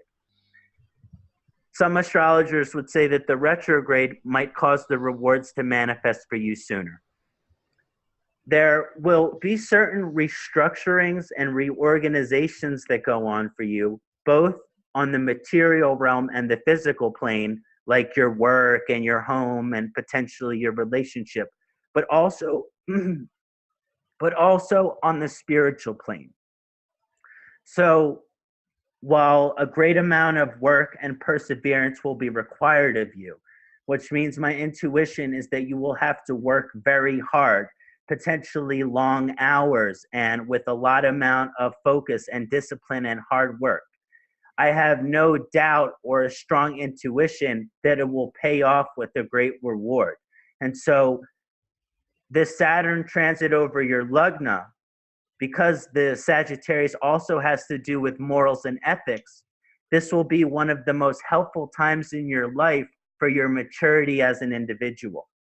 Which, not saying that before the Saturn return that you are not mature, but I'm saying that your beliefs, your morals and ethics, that you will begin to really be an example.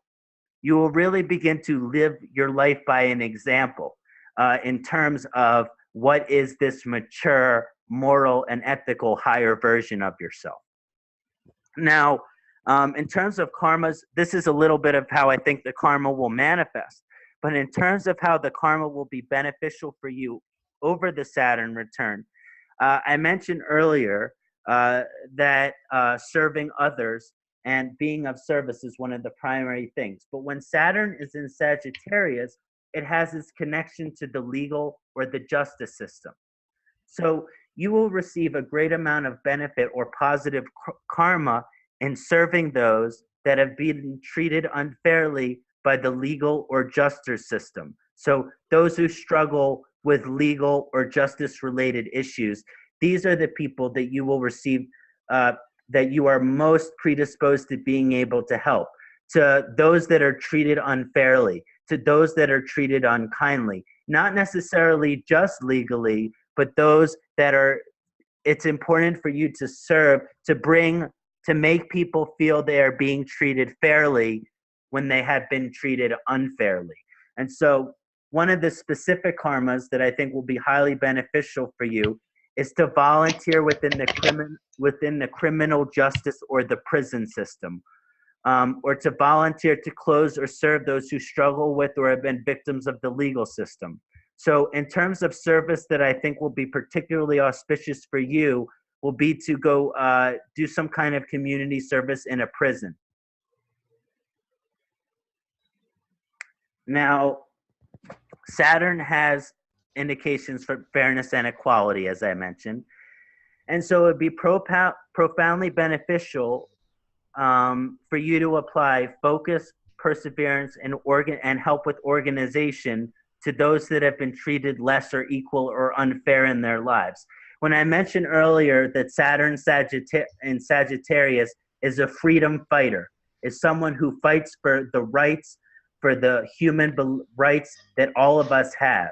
And so there is a great amount of positive karma and energy for you in being a freedom fighter and supporting and helping those that have been treated less than equal or unfair in their lives.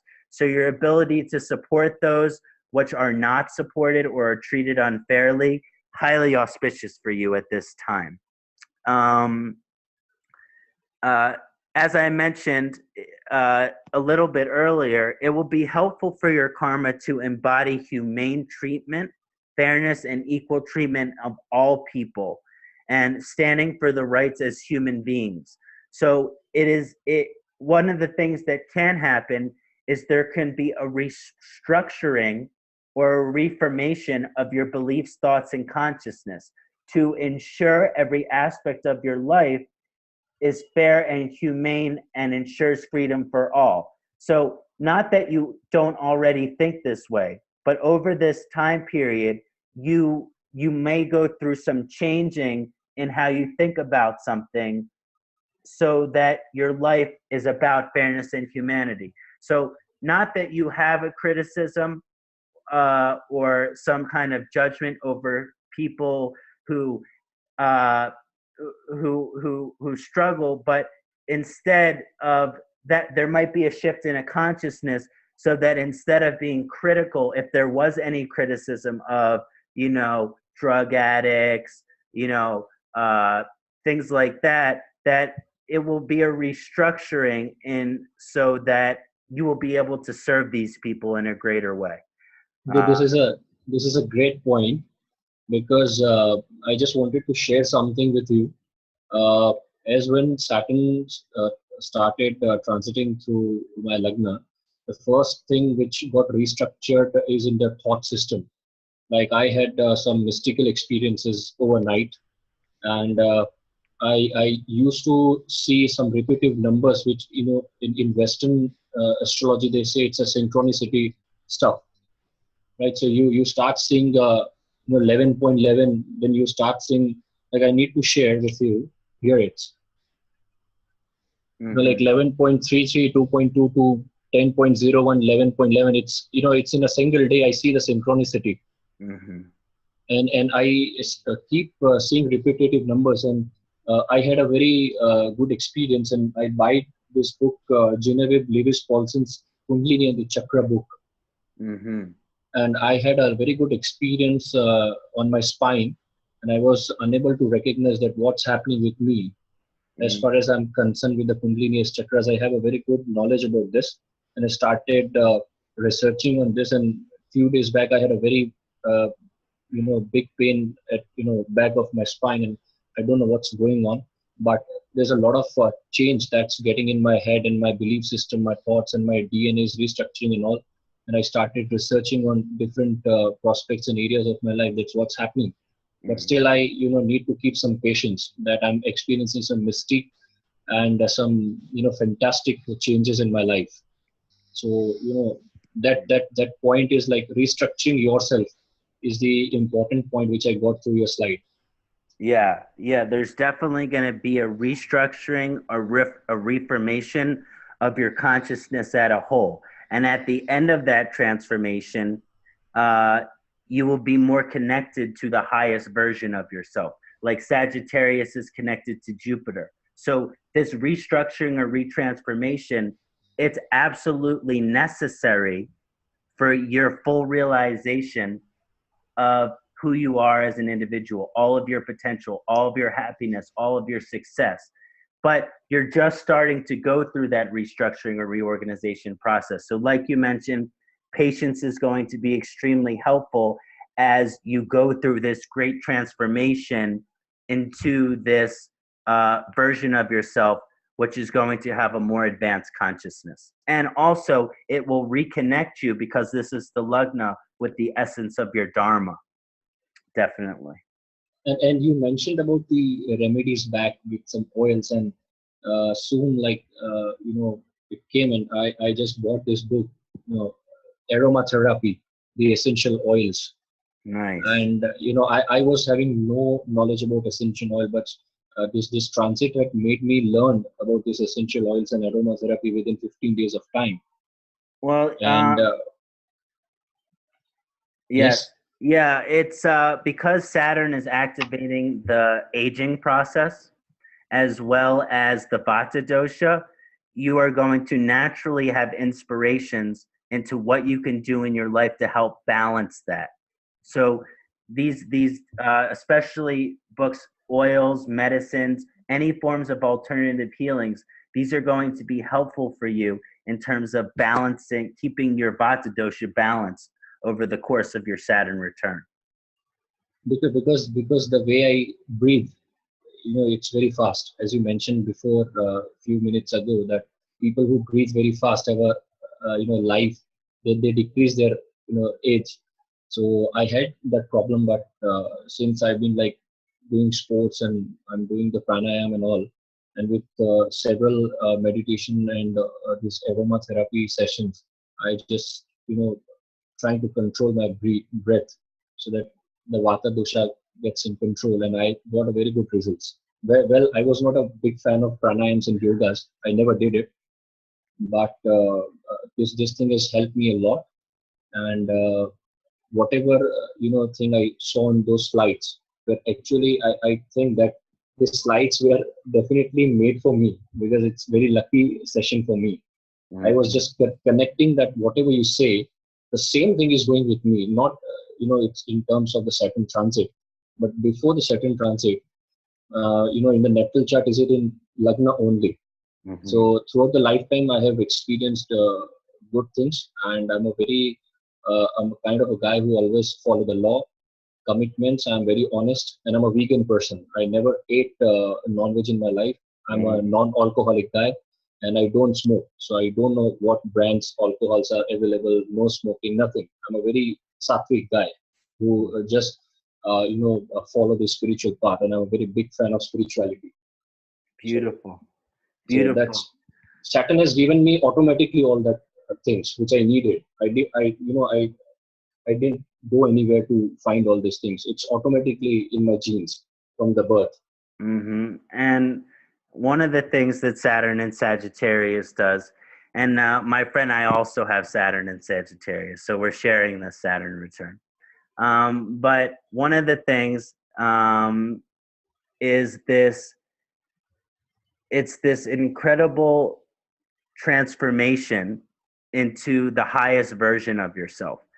And not that you weren't the highest version of yourself before the Saturn transit, but because Saturn is in Sagittarius, it shows that during the return, there is still some moral and ethical growth. And that moral and ethical growth, it's related to your beliefs. And that's why there's a restructuring.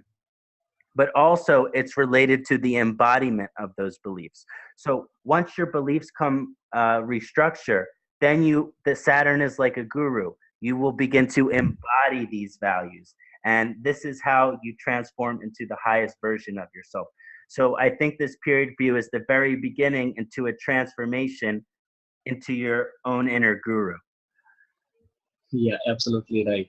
And it's been I don't know, I've been very lucky. I mean, since Saptarishi and Sunilji has uploaded the updates that we are having some lectures and seminars with Kṣaṇāti ji, and just being apart from the first lecture of career, I was not able to make with you, but then the relationship part, and then the I have been connected to you since those lectures, and you've been seeing my horoscope again and again and again, and you are now remembering that I have seen something. Yeah. And again, when he uploaded, Sunilji uploaded about this Saturn, I was the first person to register, I guess, because as he uploaded, it was 1 minute past, and I just jumped in my email ID and I registered it, and I sent the question that I need.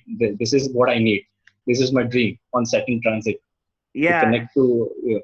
Yeah, it was definitely an alignment, because as soon as I saw your name, I'm like, I know him. I know his chart. I cannot wait to see his example. So it worked out perfectly. Great. Now, we hope you're happy, Shashank.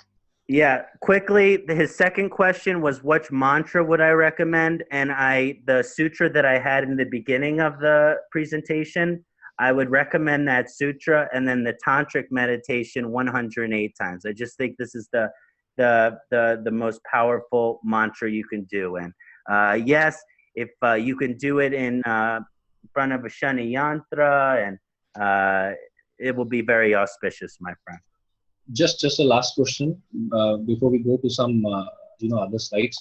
I had this silver ring in my hand, which shows the infinity symbol, which represents Saturn. Very cool. So I just want to know that on which finger should I wear this, or on which hand I should wear this. If anything, you look at my horoscope, you need to suggest, because I wear in the right hand ring finger. Right now, I'm wearing it in the ring finger on the right hand. So I would recommend middle finger, Saturn finger. And this is in silver. Is it okay? Yeah, silver's okay. Thank you so much. Thank you so much, sir. Yeah. My pleasure, Shashank, and I'm sure I'll be seeing you again, my friend. Namah Shivaya. Namah Shivaya, sir. Thank you so much, and keep blessing us. Thank you so much. Thank you, brother. And thank you to Inge for helping me out and sending me the mails, and Batina and all entire team of Saptarishi and Sunilji for giving us so good opportunity. Thank you so much. Thank you. Thank you to you, Shashank, to share your chart with us and giving us one example. Thank you to you. Thank you. Okay, next I would like to call Hemant Bengani. Give me a few seconds. Of course.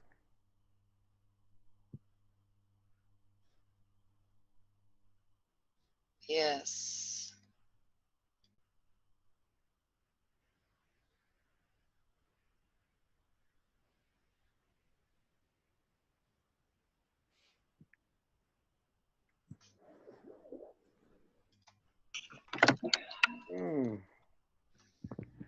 Namaste, sir. Namaste. Hi. How are you doing? I'm fine, thank you.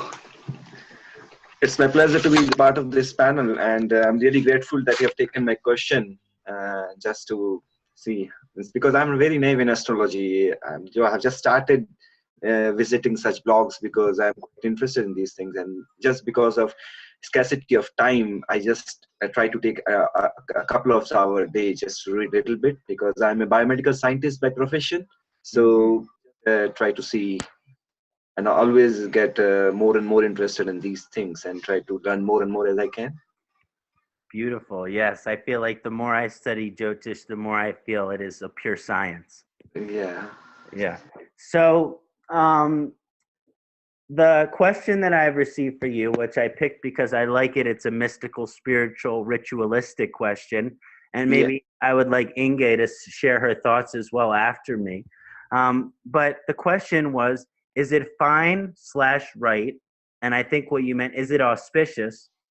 Yeah. Sorry, yeah, just continue.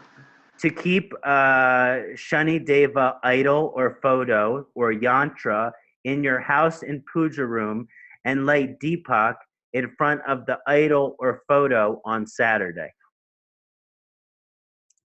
Is there anything else you would like to share along that question?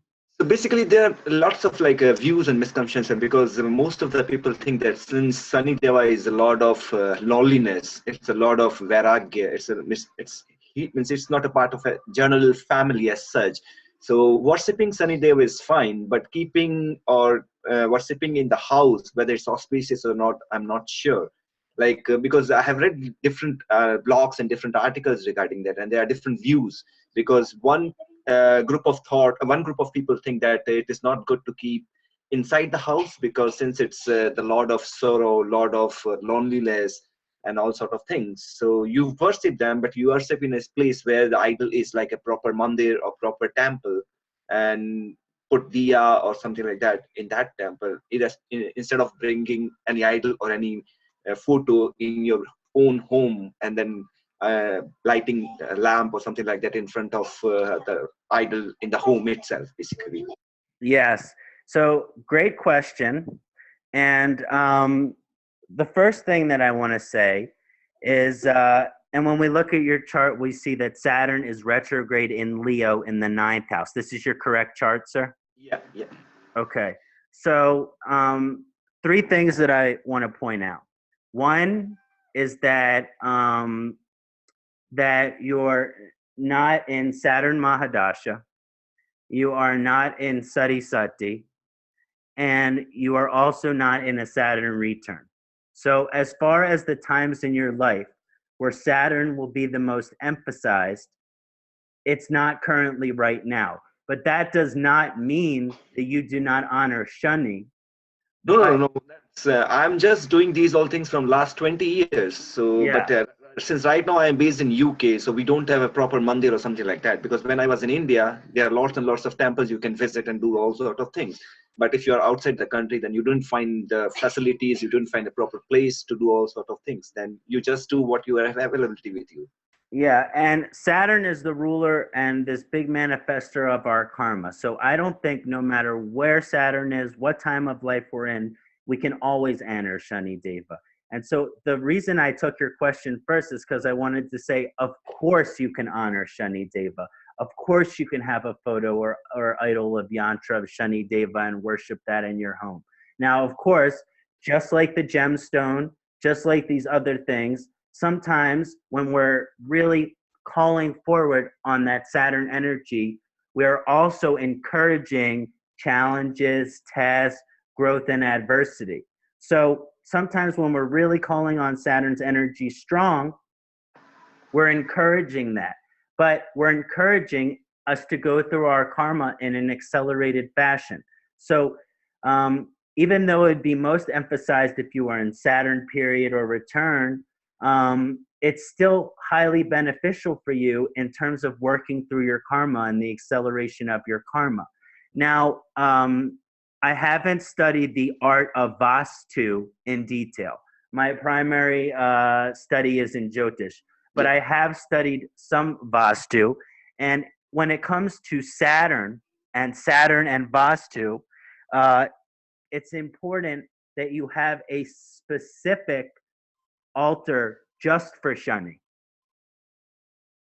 And that the altar for Shani must be facing west.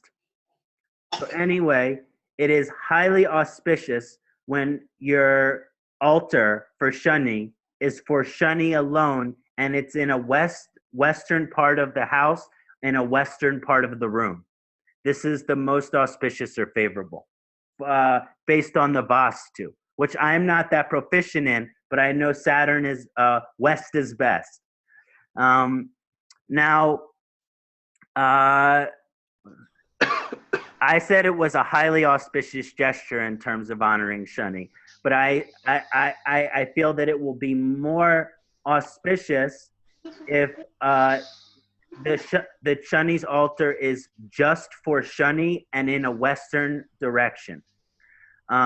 So this will just, it is auspicious, but this is a way to even furthermore improve the auspiciousness.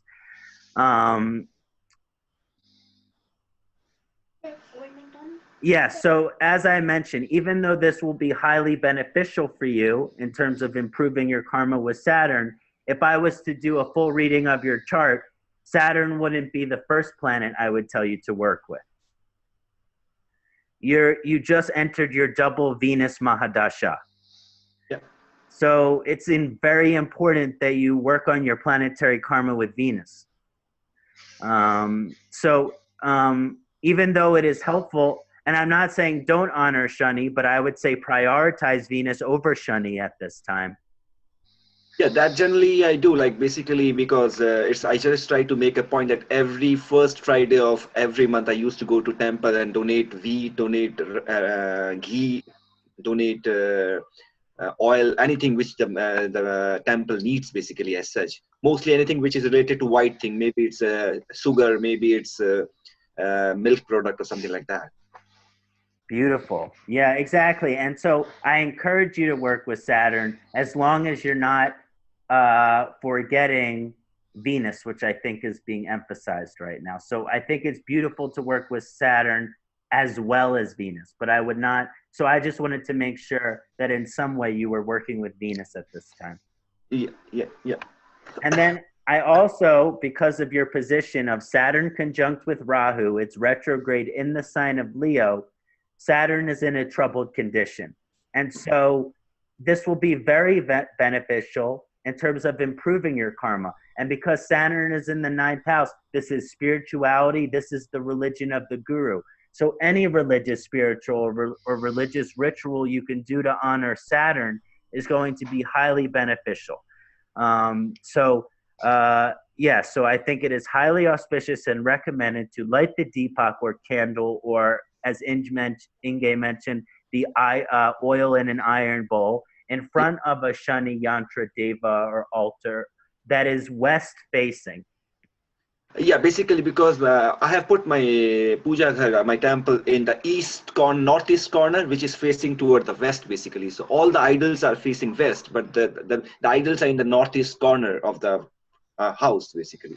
So it's like all the idols are in the same place, whether it is Lord Shiva, whether it's Lord Shani Deva, whether it's Hanuman, Ganesha, Lakshmi, everything. So I used to worship every day different gods. Like, for example, I have a small Shivlinga in the temple, and I used to pour water and milk on daily basis, because that's, as I told you, because it's not easy here to find temple and all. So, but as much as you can do in your home, that's fine, basically. Yeah. So I think that's fine. And I think what you're doing is auspicious and beneficial. But again, my overall intuition, just as like two things that came to me, was also important to honor Venus, and that it will be most auspicious if you can have a separate altar just for Shani on a west wall. Okay, means you mean to a separate photo or something like that? Yeah. Yeah. Great. Thank you so much. Did that answer your question, sir? Yeah, that's great. So just one question, like what you say, how you can, like for the Venus, what is the best thing basically, like, as you say, how to pray Venus in that context? Such a beautiful question. I'm going to do a whole other webinar on this.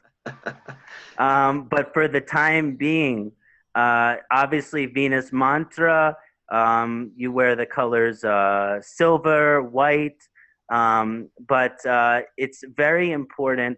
And again, this is digressing a little bit from Saturn, but it is important in honor of Venus to experience what life has to offer. And but again, I will do a whole presentation on Venus, and I hope you will join me for that as well. one very small point Yeah.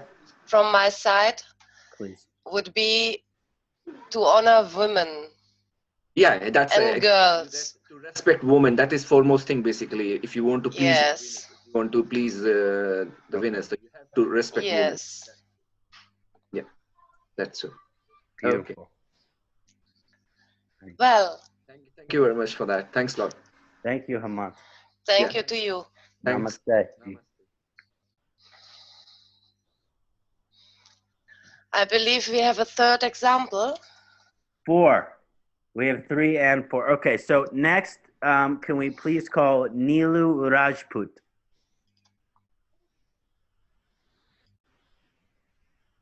Mhm. Yes.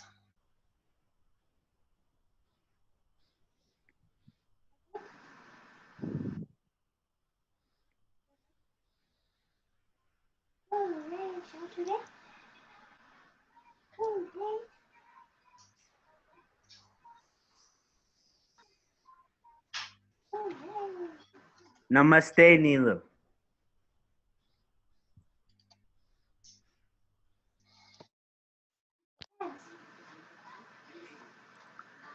I'm unable to hear you. Can you hear me? Yeah, now I can hear you. Okay, fantastic. Namaste. It's a pleasure to meet you. So first, let's take a look at your question, and then we'll dive into it. I liked your question because it is advanced, and I like your question because it takes a look at the karakas, which we haven't really touched on in our analysis. So I think it will be nice to look at a question involving the karakas. So thank you for your question. Oh, thank you. It's my honor. So the question was, and feel free to add anything if when I'm done that wasn't communicated, but the question was, as a person having Saturn as their Amacha Karaka, it is obvious that he has to wait longer than others for her career establishment. But what policy or which attitude must be followed for my career? Which habit should be dropped? How would I know at what point I am doing something wrong? What is stopping me from doing my best? I know patience is the best remedy, but I still want to know if I am making a mistake with Saturn. I want to know what Saturn is telling me to do and follow. Yes, sir. This is my question. Great. Is the chart that I have here your correct chart? Yes, sir. So in this chart, I understand that Saturn to be your Amacha Karaka and your Atma Karaka to be Mercury, yes? Yes, yes, yes. Okay. This is going to be a very important relationship to discuss. Now, when Shani Devya is the Atmacha Karaka in one's chart, it holds the utmost dignity, power, and authority in the cabinet of one's chart. It's like the second in command. It's the boss underneath the boss. It indicates the top advisor to the Atma Karaka. It is considered to guide the desires and dreams of the Atma. Therefore, is it associated with one's work, career, and profession. It is even said in the ancient text that the Atma is dependent on the Amacha Karaka at the time of birth, because the Amacha Karaka is necessary to have the soul reach its potential.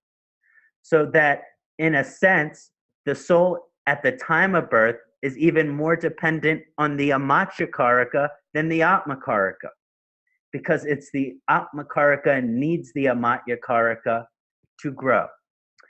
Now, the Amacha Karaka has significations for the 2nd, 5th, and 9th and 10th houses. And because of its association with the 10th houses, has its indications for the career and the profession and the work.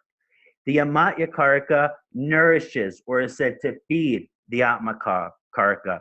And therefore, the Atma requires dependence on the Amatya. So there is a dependent relationship of Mercury on your Saturn. Now, your Saturn return over your lugna being the Atmakaraka, as you can see, Saturn in Sagittarius. Your Saturn return over your lugna being the Amachakaraka will be a significant and profound shift for you. In terms of policies and attitudes, as you had mentioned, it is important, as you know, to always be patient.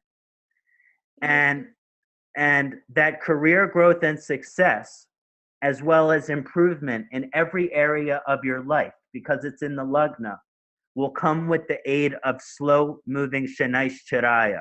So it is essential to be patient, especially in terms of your career growth and success, because all of your success is going to come in a slow and steady way. Now, since Shani Deva is feeding Budaya here, Mercury, it is important to take the energies of Saturn, which are patience, time, focus, and determination, and always employ these aspects before communicating or action, because Budaya is the planet of communication and intelligence and discrimination.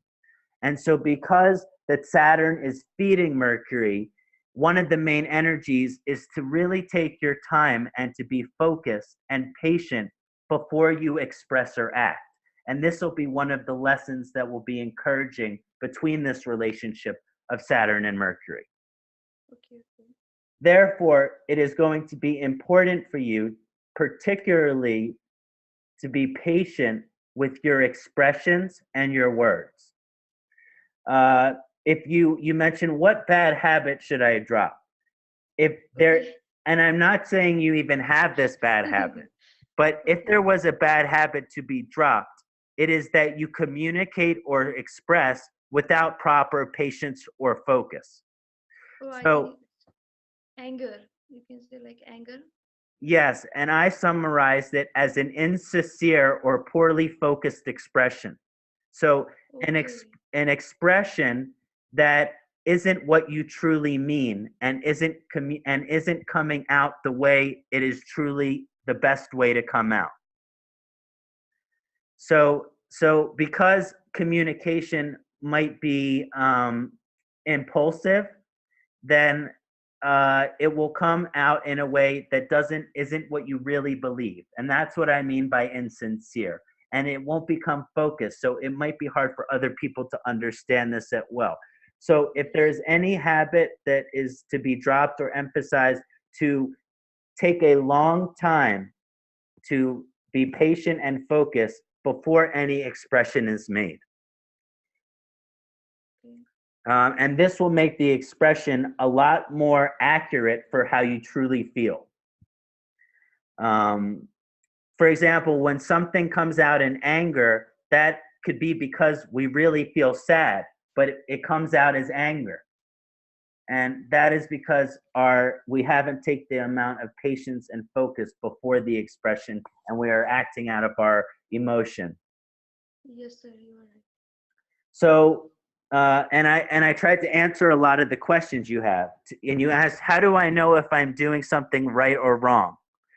And I feel that if you feel you are a victim to the test of the challenge, instead of feeling the endurance or strength to overcome it, that is when you know you are doing something wrong. So when you feel that the challenge is too great for you to handle, when you feel strength and power and pride in knowing there is a challenge or adversity, but believing in yourself to overcome it, that is when you are on the right path. Yes, sir. Thank you, sir. Thank you. Therefore, if you know you are doing well, if you feel patient, humble, content, honest, and not judgmental. One is really struggling with Saturn karma when they feel impatient, egotistical, like a victim, critical, discontent, or dishonest. Yeah. So It's a bad day with Saturn when you're feeling those negative things. It's a good day with Saturn when you're feeling those positive things.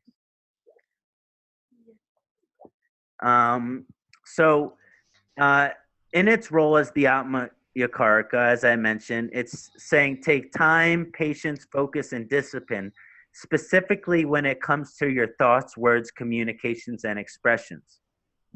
And the simplest way to put this is to wait, think, and focus before communicating. And this will be a simple remedy that will promote good karma as Shani's role as your Amachakaraka. I'll take care of it. Thank you. Trusting my word.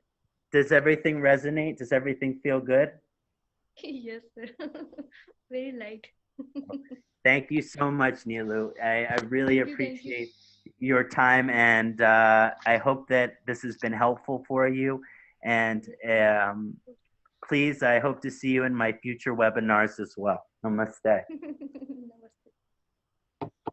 Namaste, Nilu. Thank you, ma'am. Namaste, ma'am. Sri.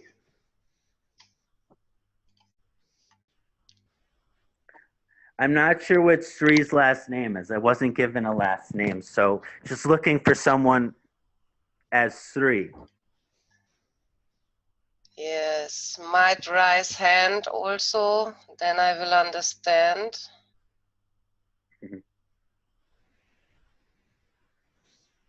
Or come on the chat.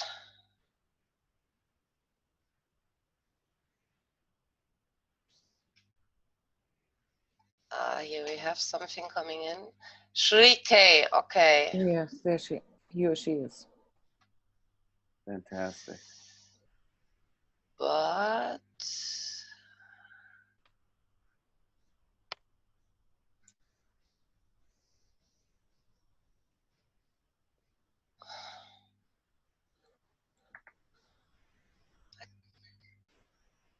one minute, yes?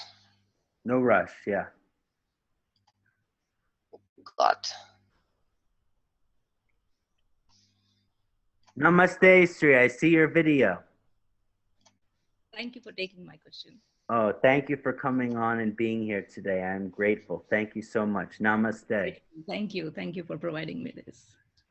I am particularly partial to your questions, Sri. Oh, wow. That's sweet. Yes, and I'll discuss a little bit why, but let's go over your question first. Sure. You have started your Rahu Mahadasha, and you're also running Satisati at the same time. Yes. Your question is that Saturn gets exalted at 21 degrees in Libra, and we talked about some of the effects of Saturn being exalted in Libra. Your Rahu is placed in 22 degrees at Vishaka, whose ruling planet is Jupiter, and Jupiter is in Gandanta at 29.5 degrees. Now, yes. Rahu, the reason you express that is because Rahu is said to act like Saturn, and is said to be is said to also be a ruler of Kumbha, and that is it significant to have Rahu in the same degree that Saturn is exalted? So what does it do to Rahu to be in this around 21 degrees of Libra, right? Yes. Yes. And I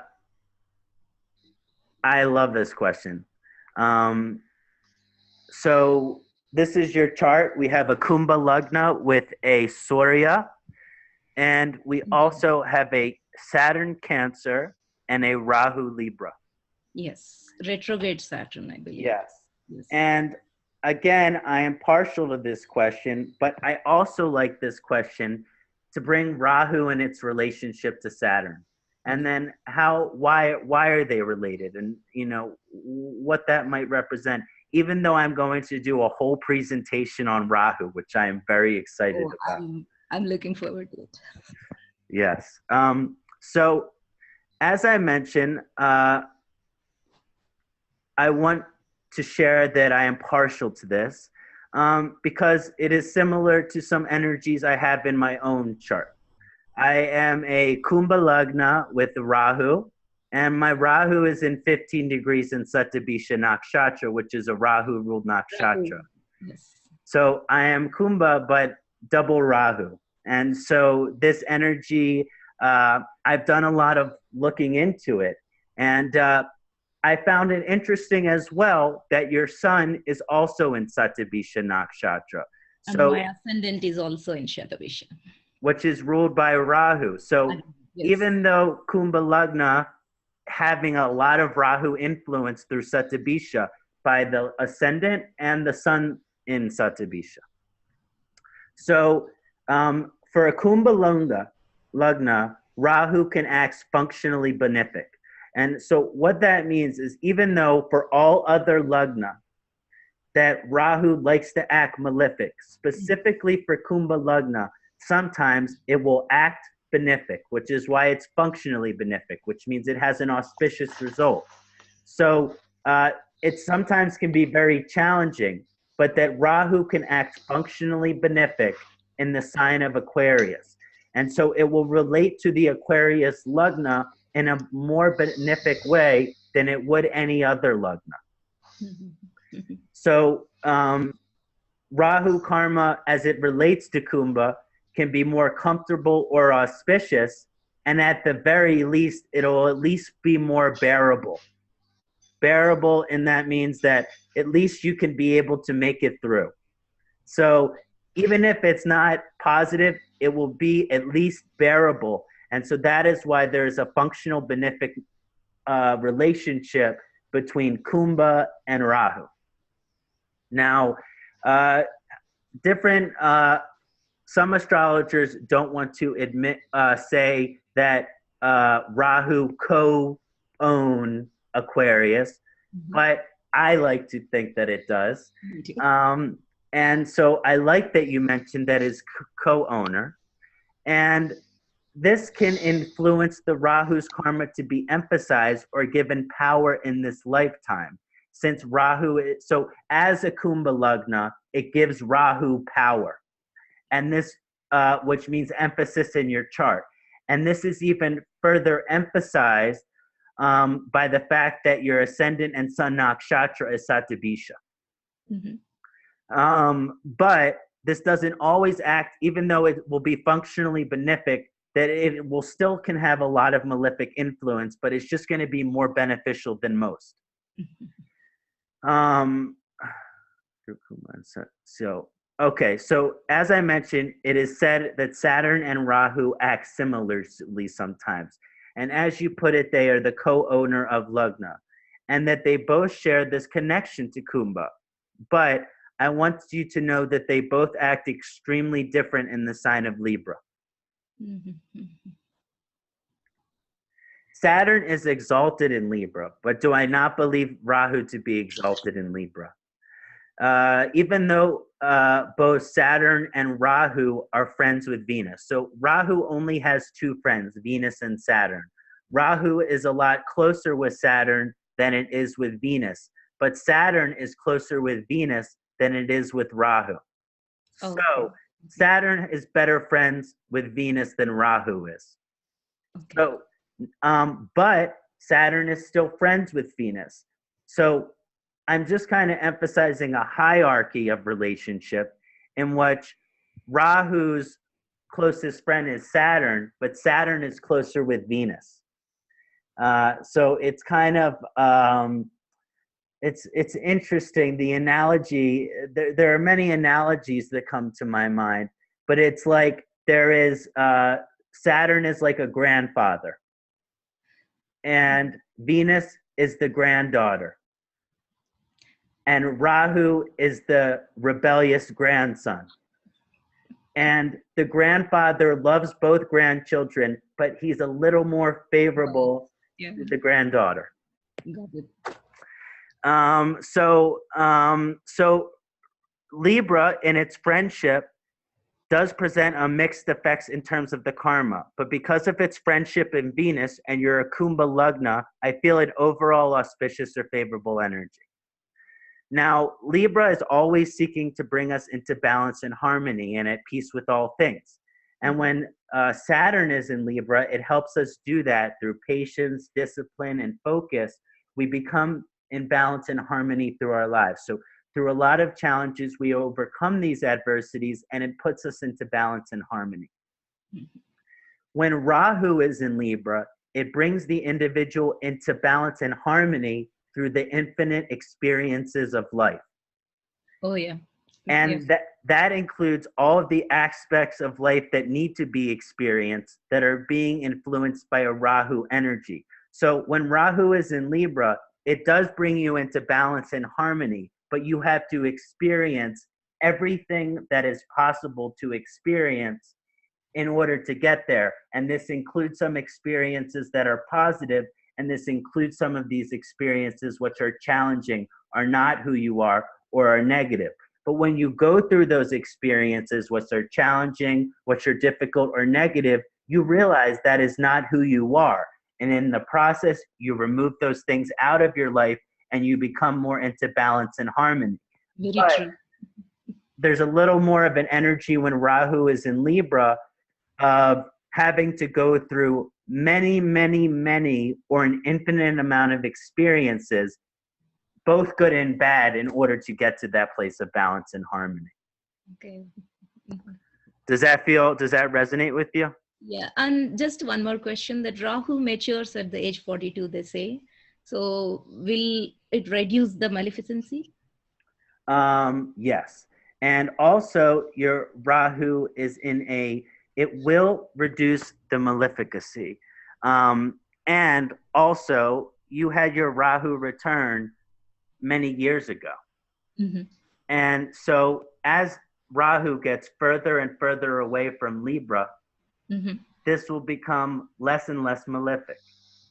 Okay. Now, eventually, if you have another return of Rahu in this lifetime, the challenges will come back again. And my intuition around this is I like to say that Rahu is the soul's bucket list. And which means there are many things which our soul wants to do, but our soul has not got to yet. And when Rahu is strong, it's a time when we need to do those things which our soul desires to do. But sometimes those experiences can take us away into totally strange directions of our life. So in a sense that, yes, Rahu's maturity will help. And also Rahu is transiting your Lagna. So, I mean, Ketu, I'm sorry. Ketu Yeah. is transiting your Lagna. And so also when Ketu leaves your Lagna, it will become easier as well. Okay. So does Jupiter being in Gandanta play any role? I think it does play some role, but it wasn't. Because I find myself, as the Rahu Mahadasa started, I started looking into astrology and more going into spirituality and more calm. Yeah. Yeah. So Yeah. And I think it does have a ruler too, and that Jupiter is the natural ruler of the 9th house. Oh. Yeah. That's Jupiter's favorite place. So there's always some kind of Jupiter's influence on the 9th house. And I do feel that Jupiter is having an aspect here, which is making this aspect a part of the realization of your inner guru and part of the realization of your mystical potential in this lifetime. Because one of the things that Rahu represents is the full realization of our occult or mystical power. Because previously, like a year ago or so, if I do some astrology stuff, I wouldn't understand a thing. But suddenly, right now, I understand everything. Yeah, like, grasping stuff better. And over the course of your Rahu Madasha, you will just become better. Thank God. Okay. Yeah. Oh yeah. So and let's see. So Rahu in Libra, I mentioned.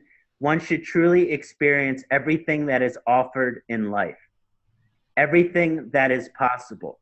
So it's not good when Rahu is in Libra if when you are in your older part of your life, like your 70s or 80s, that you should already have experienced everything that you want to. Okay. So it's important that you experience everything that is possible and offered in life. And through the experience of all of these possibilities will come specific answers to your dharma. So as you experience all of these things, it's showing you closer and closer to your dharma.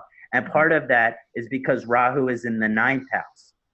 And so Rahu's position in the ninth house, I mentioned the finding the balance of Libra through experience of your spiritual and religious journey throughout life, influencing the guru relationship as well. So part of the possibilities and experiences that you are meant to experience are in the field of religious and mystical, in the religious and mystical field. So it's important that you focus this exploration in a spiritual or guru direction. I'll definitely do that. And do you advise I do wear a sapphire, blue sapphire. Yeah. Is it advisable? Because my Saturn is in 6th in Cancer, retrograde. My primary recommendation with your Rahu Mahadasha would be a Kṣaṇāti. Kṣaṇāti, okay. On the middle finger of your left hand. Okay. Pancha Dhatus, 5 metals, but at least 3 metals. Copper, silver, and gold. Oh, the mix. Okay. Okay. Yeah, but I think that the Kṣaṇāti on the left hand, because as I mentioned, I believe wearing things on the left hand reduce the malefic aspect of the energy. I think that will be beneficial. Thank you.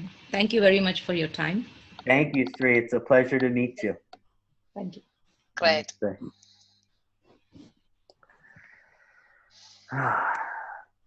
You must be also very tired now, Kṣaṇāti. You are talking so long and wisely and nice things. Yes, I'm wondering if we should conclude or if we should do an example or two. How do you feel? Well, I think we've gone on for quite a while. 4 hours, I think. 4 hours. 4 hours straight. Wonderful. Okay. There's a lot to digest, and it was absolutely wonderful. Thank you so much. Great insights and remedies that you were sharing. So, thank you so much. yeah, what do you think? We conclude here. Madhura, What to say? yeah. For Madhura, it is very late. Yes. It is 1:30 in India. Oh my God. Yes. Sweet Shiva. It was really wonderful, Kṣaṇāti. Oh, really, really wonderful. As always. Thank you. Perhaps I can make a couple closing comments. Please. Sure. Okay. That will be a nice idea, because questions are very difficult if they are not Saturn related. Like, it is all the time coming up as a very natural effect to ask about one's own chart, of course. But we have to see the chart in a full, and we cannot create it now in a hassle. Yeah. That's why I think it was very helpful to have those 4 examples, and that I had much time to prepare for them, because then I can really. Yes. And in this case, we always provide one email address within the announcement of your webinars, which you're holding for Saptarishis at present. Yeah.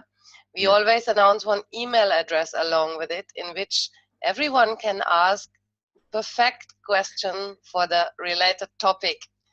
And this gives you the time to make a chart, put it into a PPT, and then we can take it up as an example.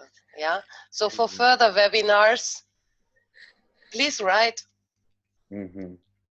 Definitely an email, please, in advance. Please.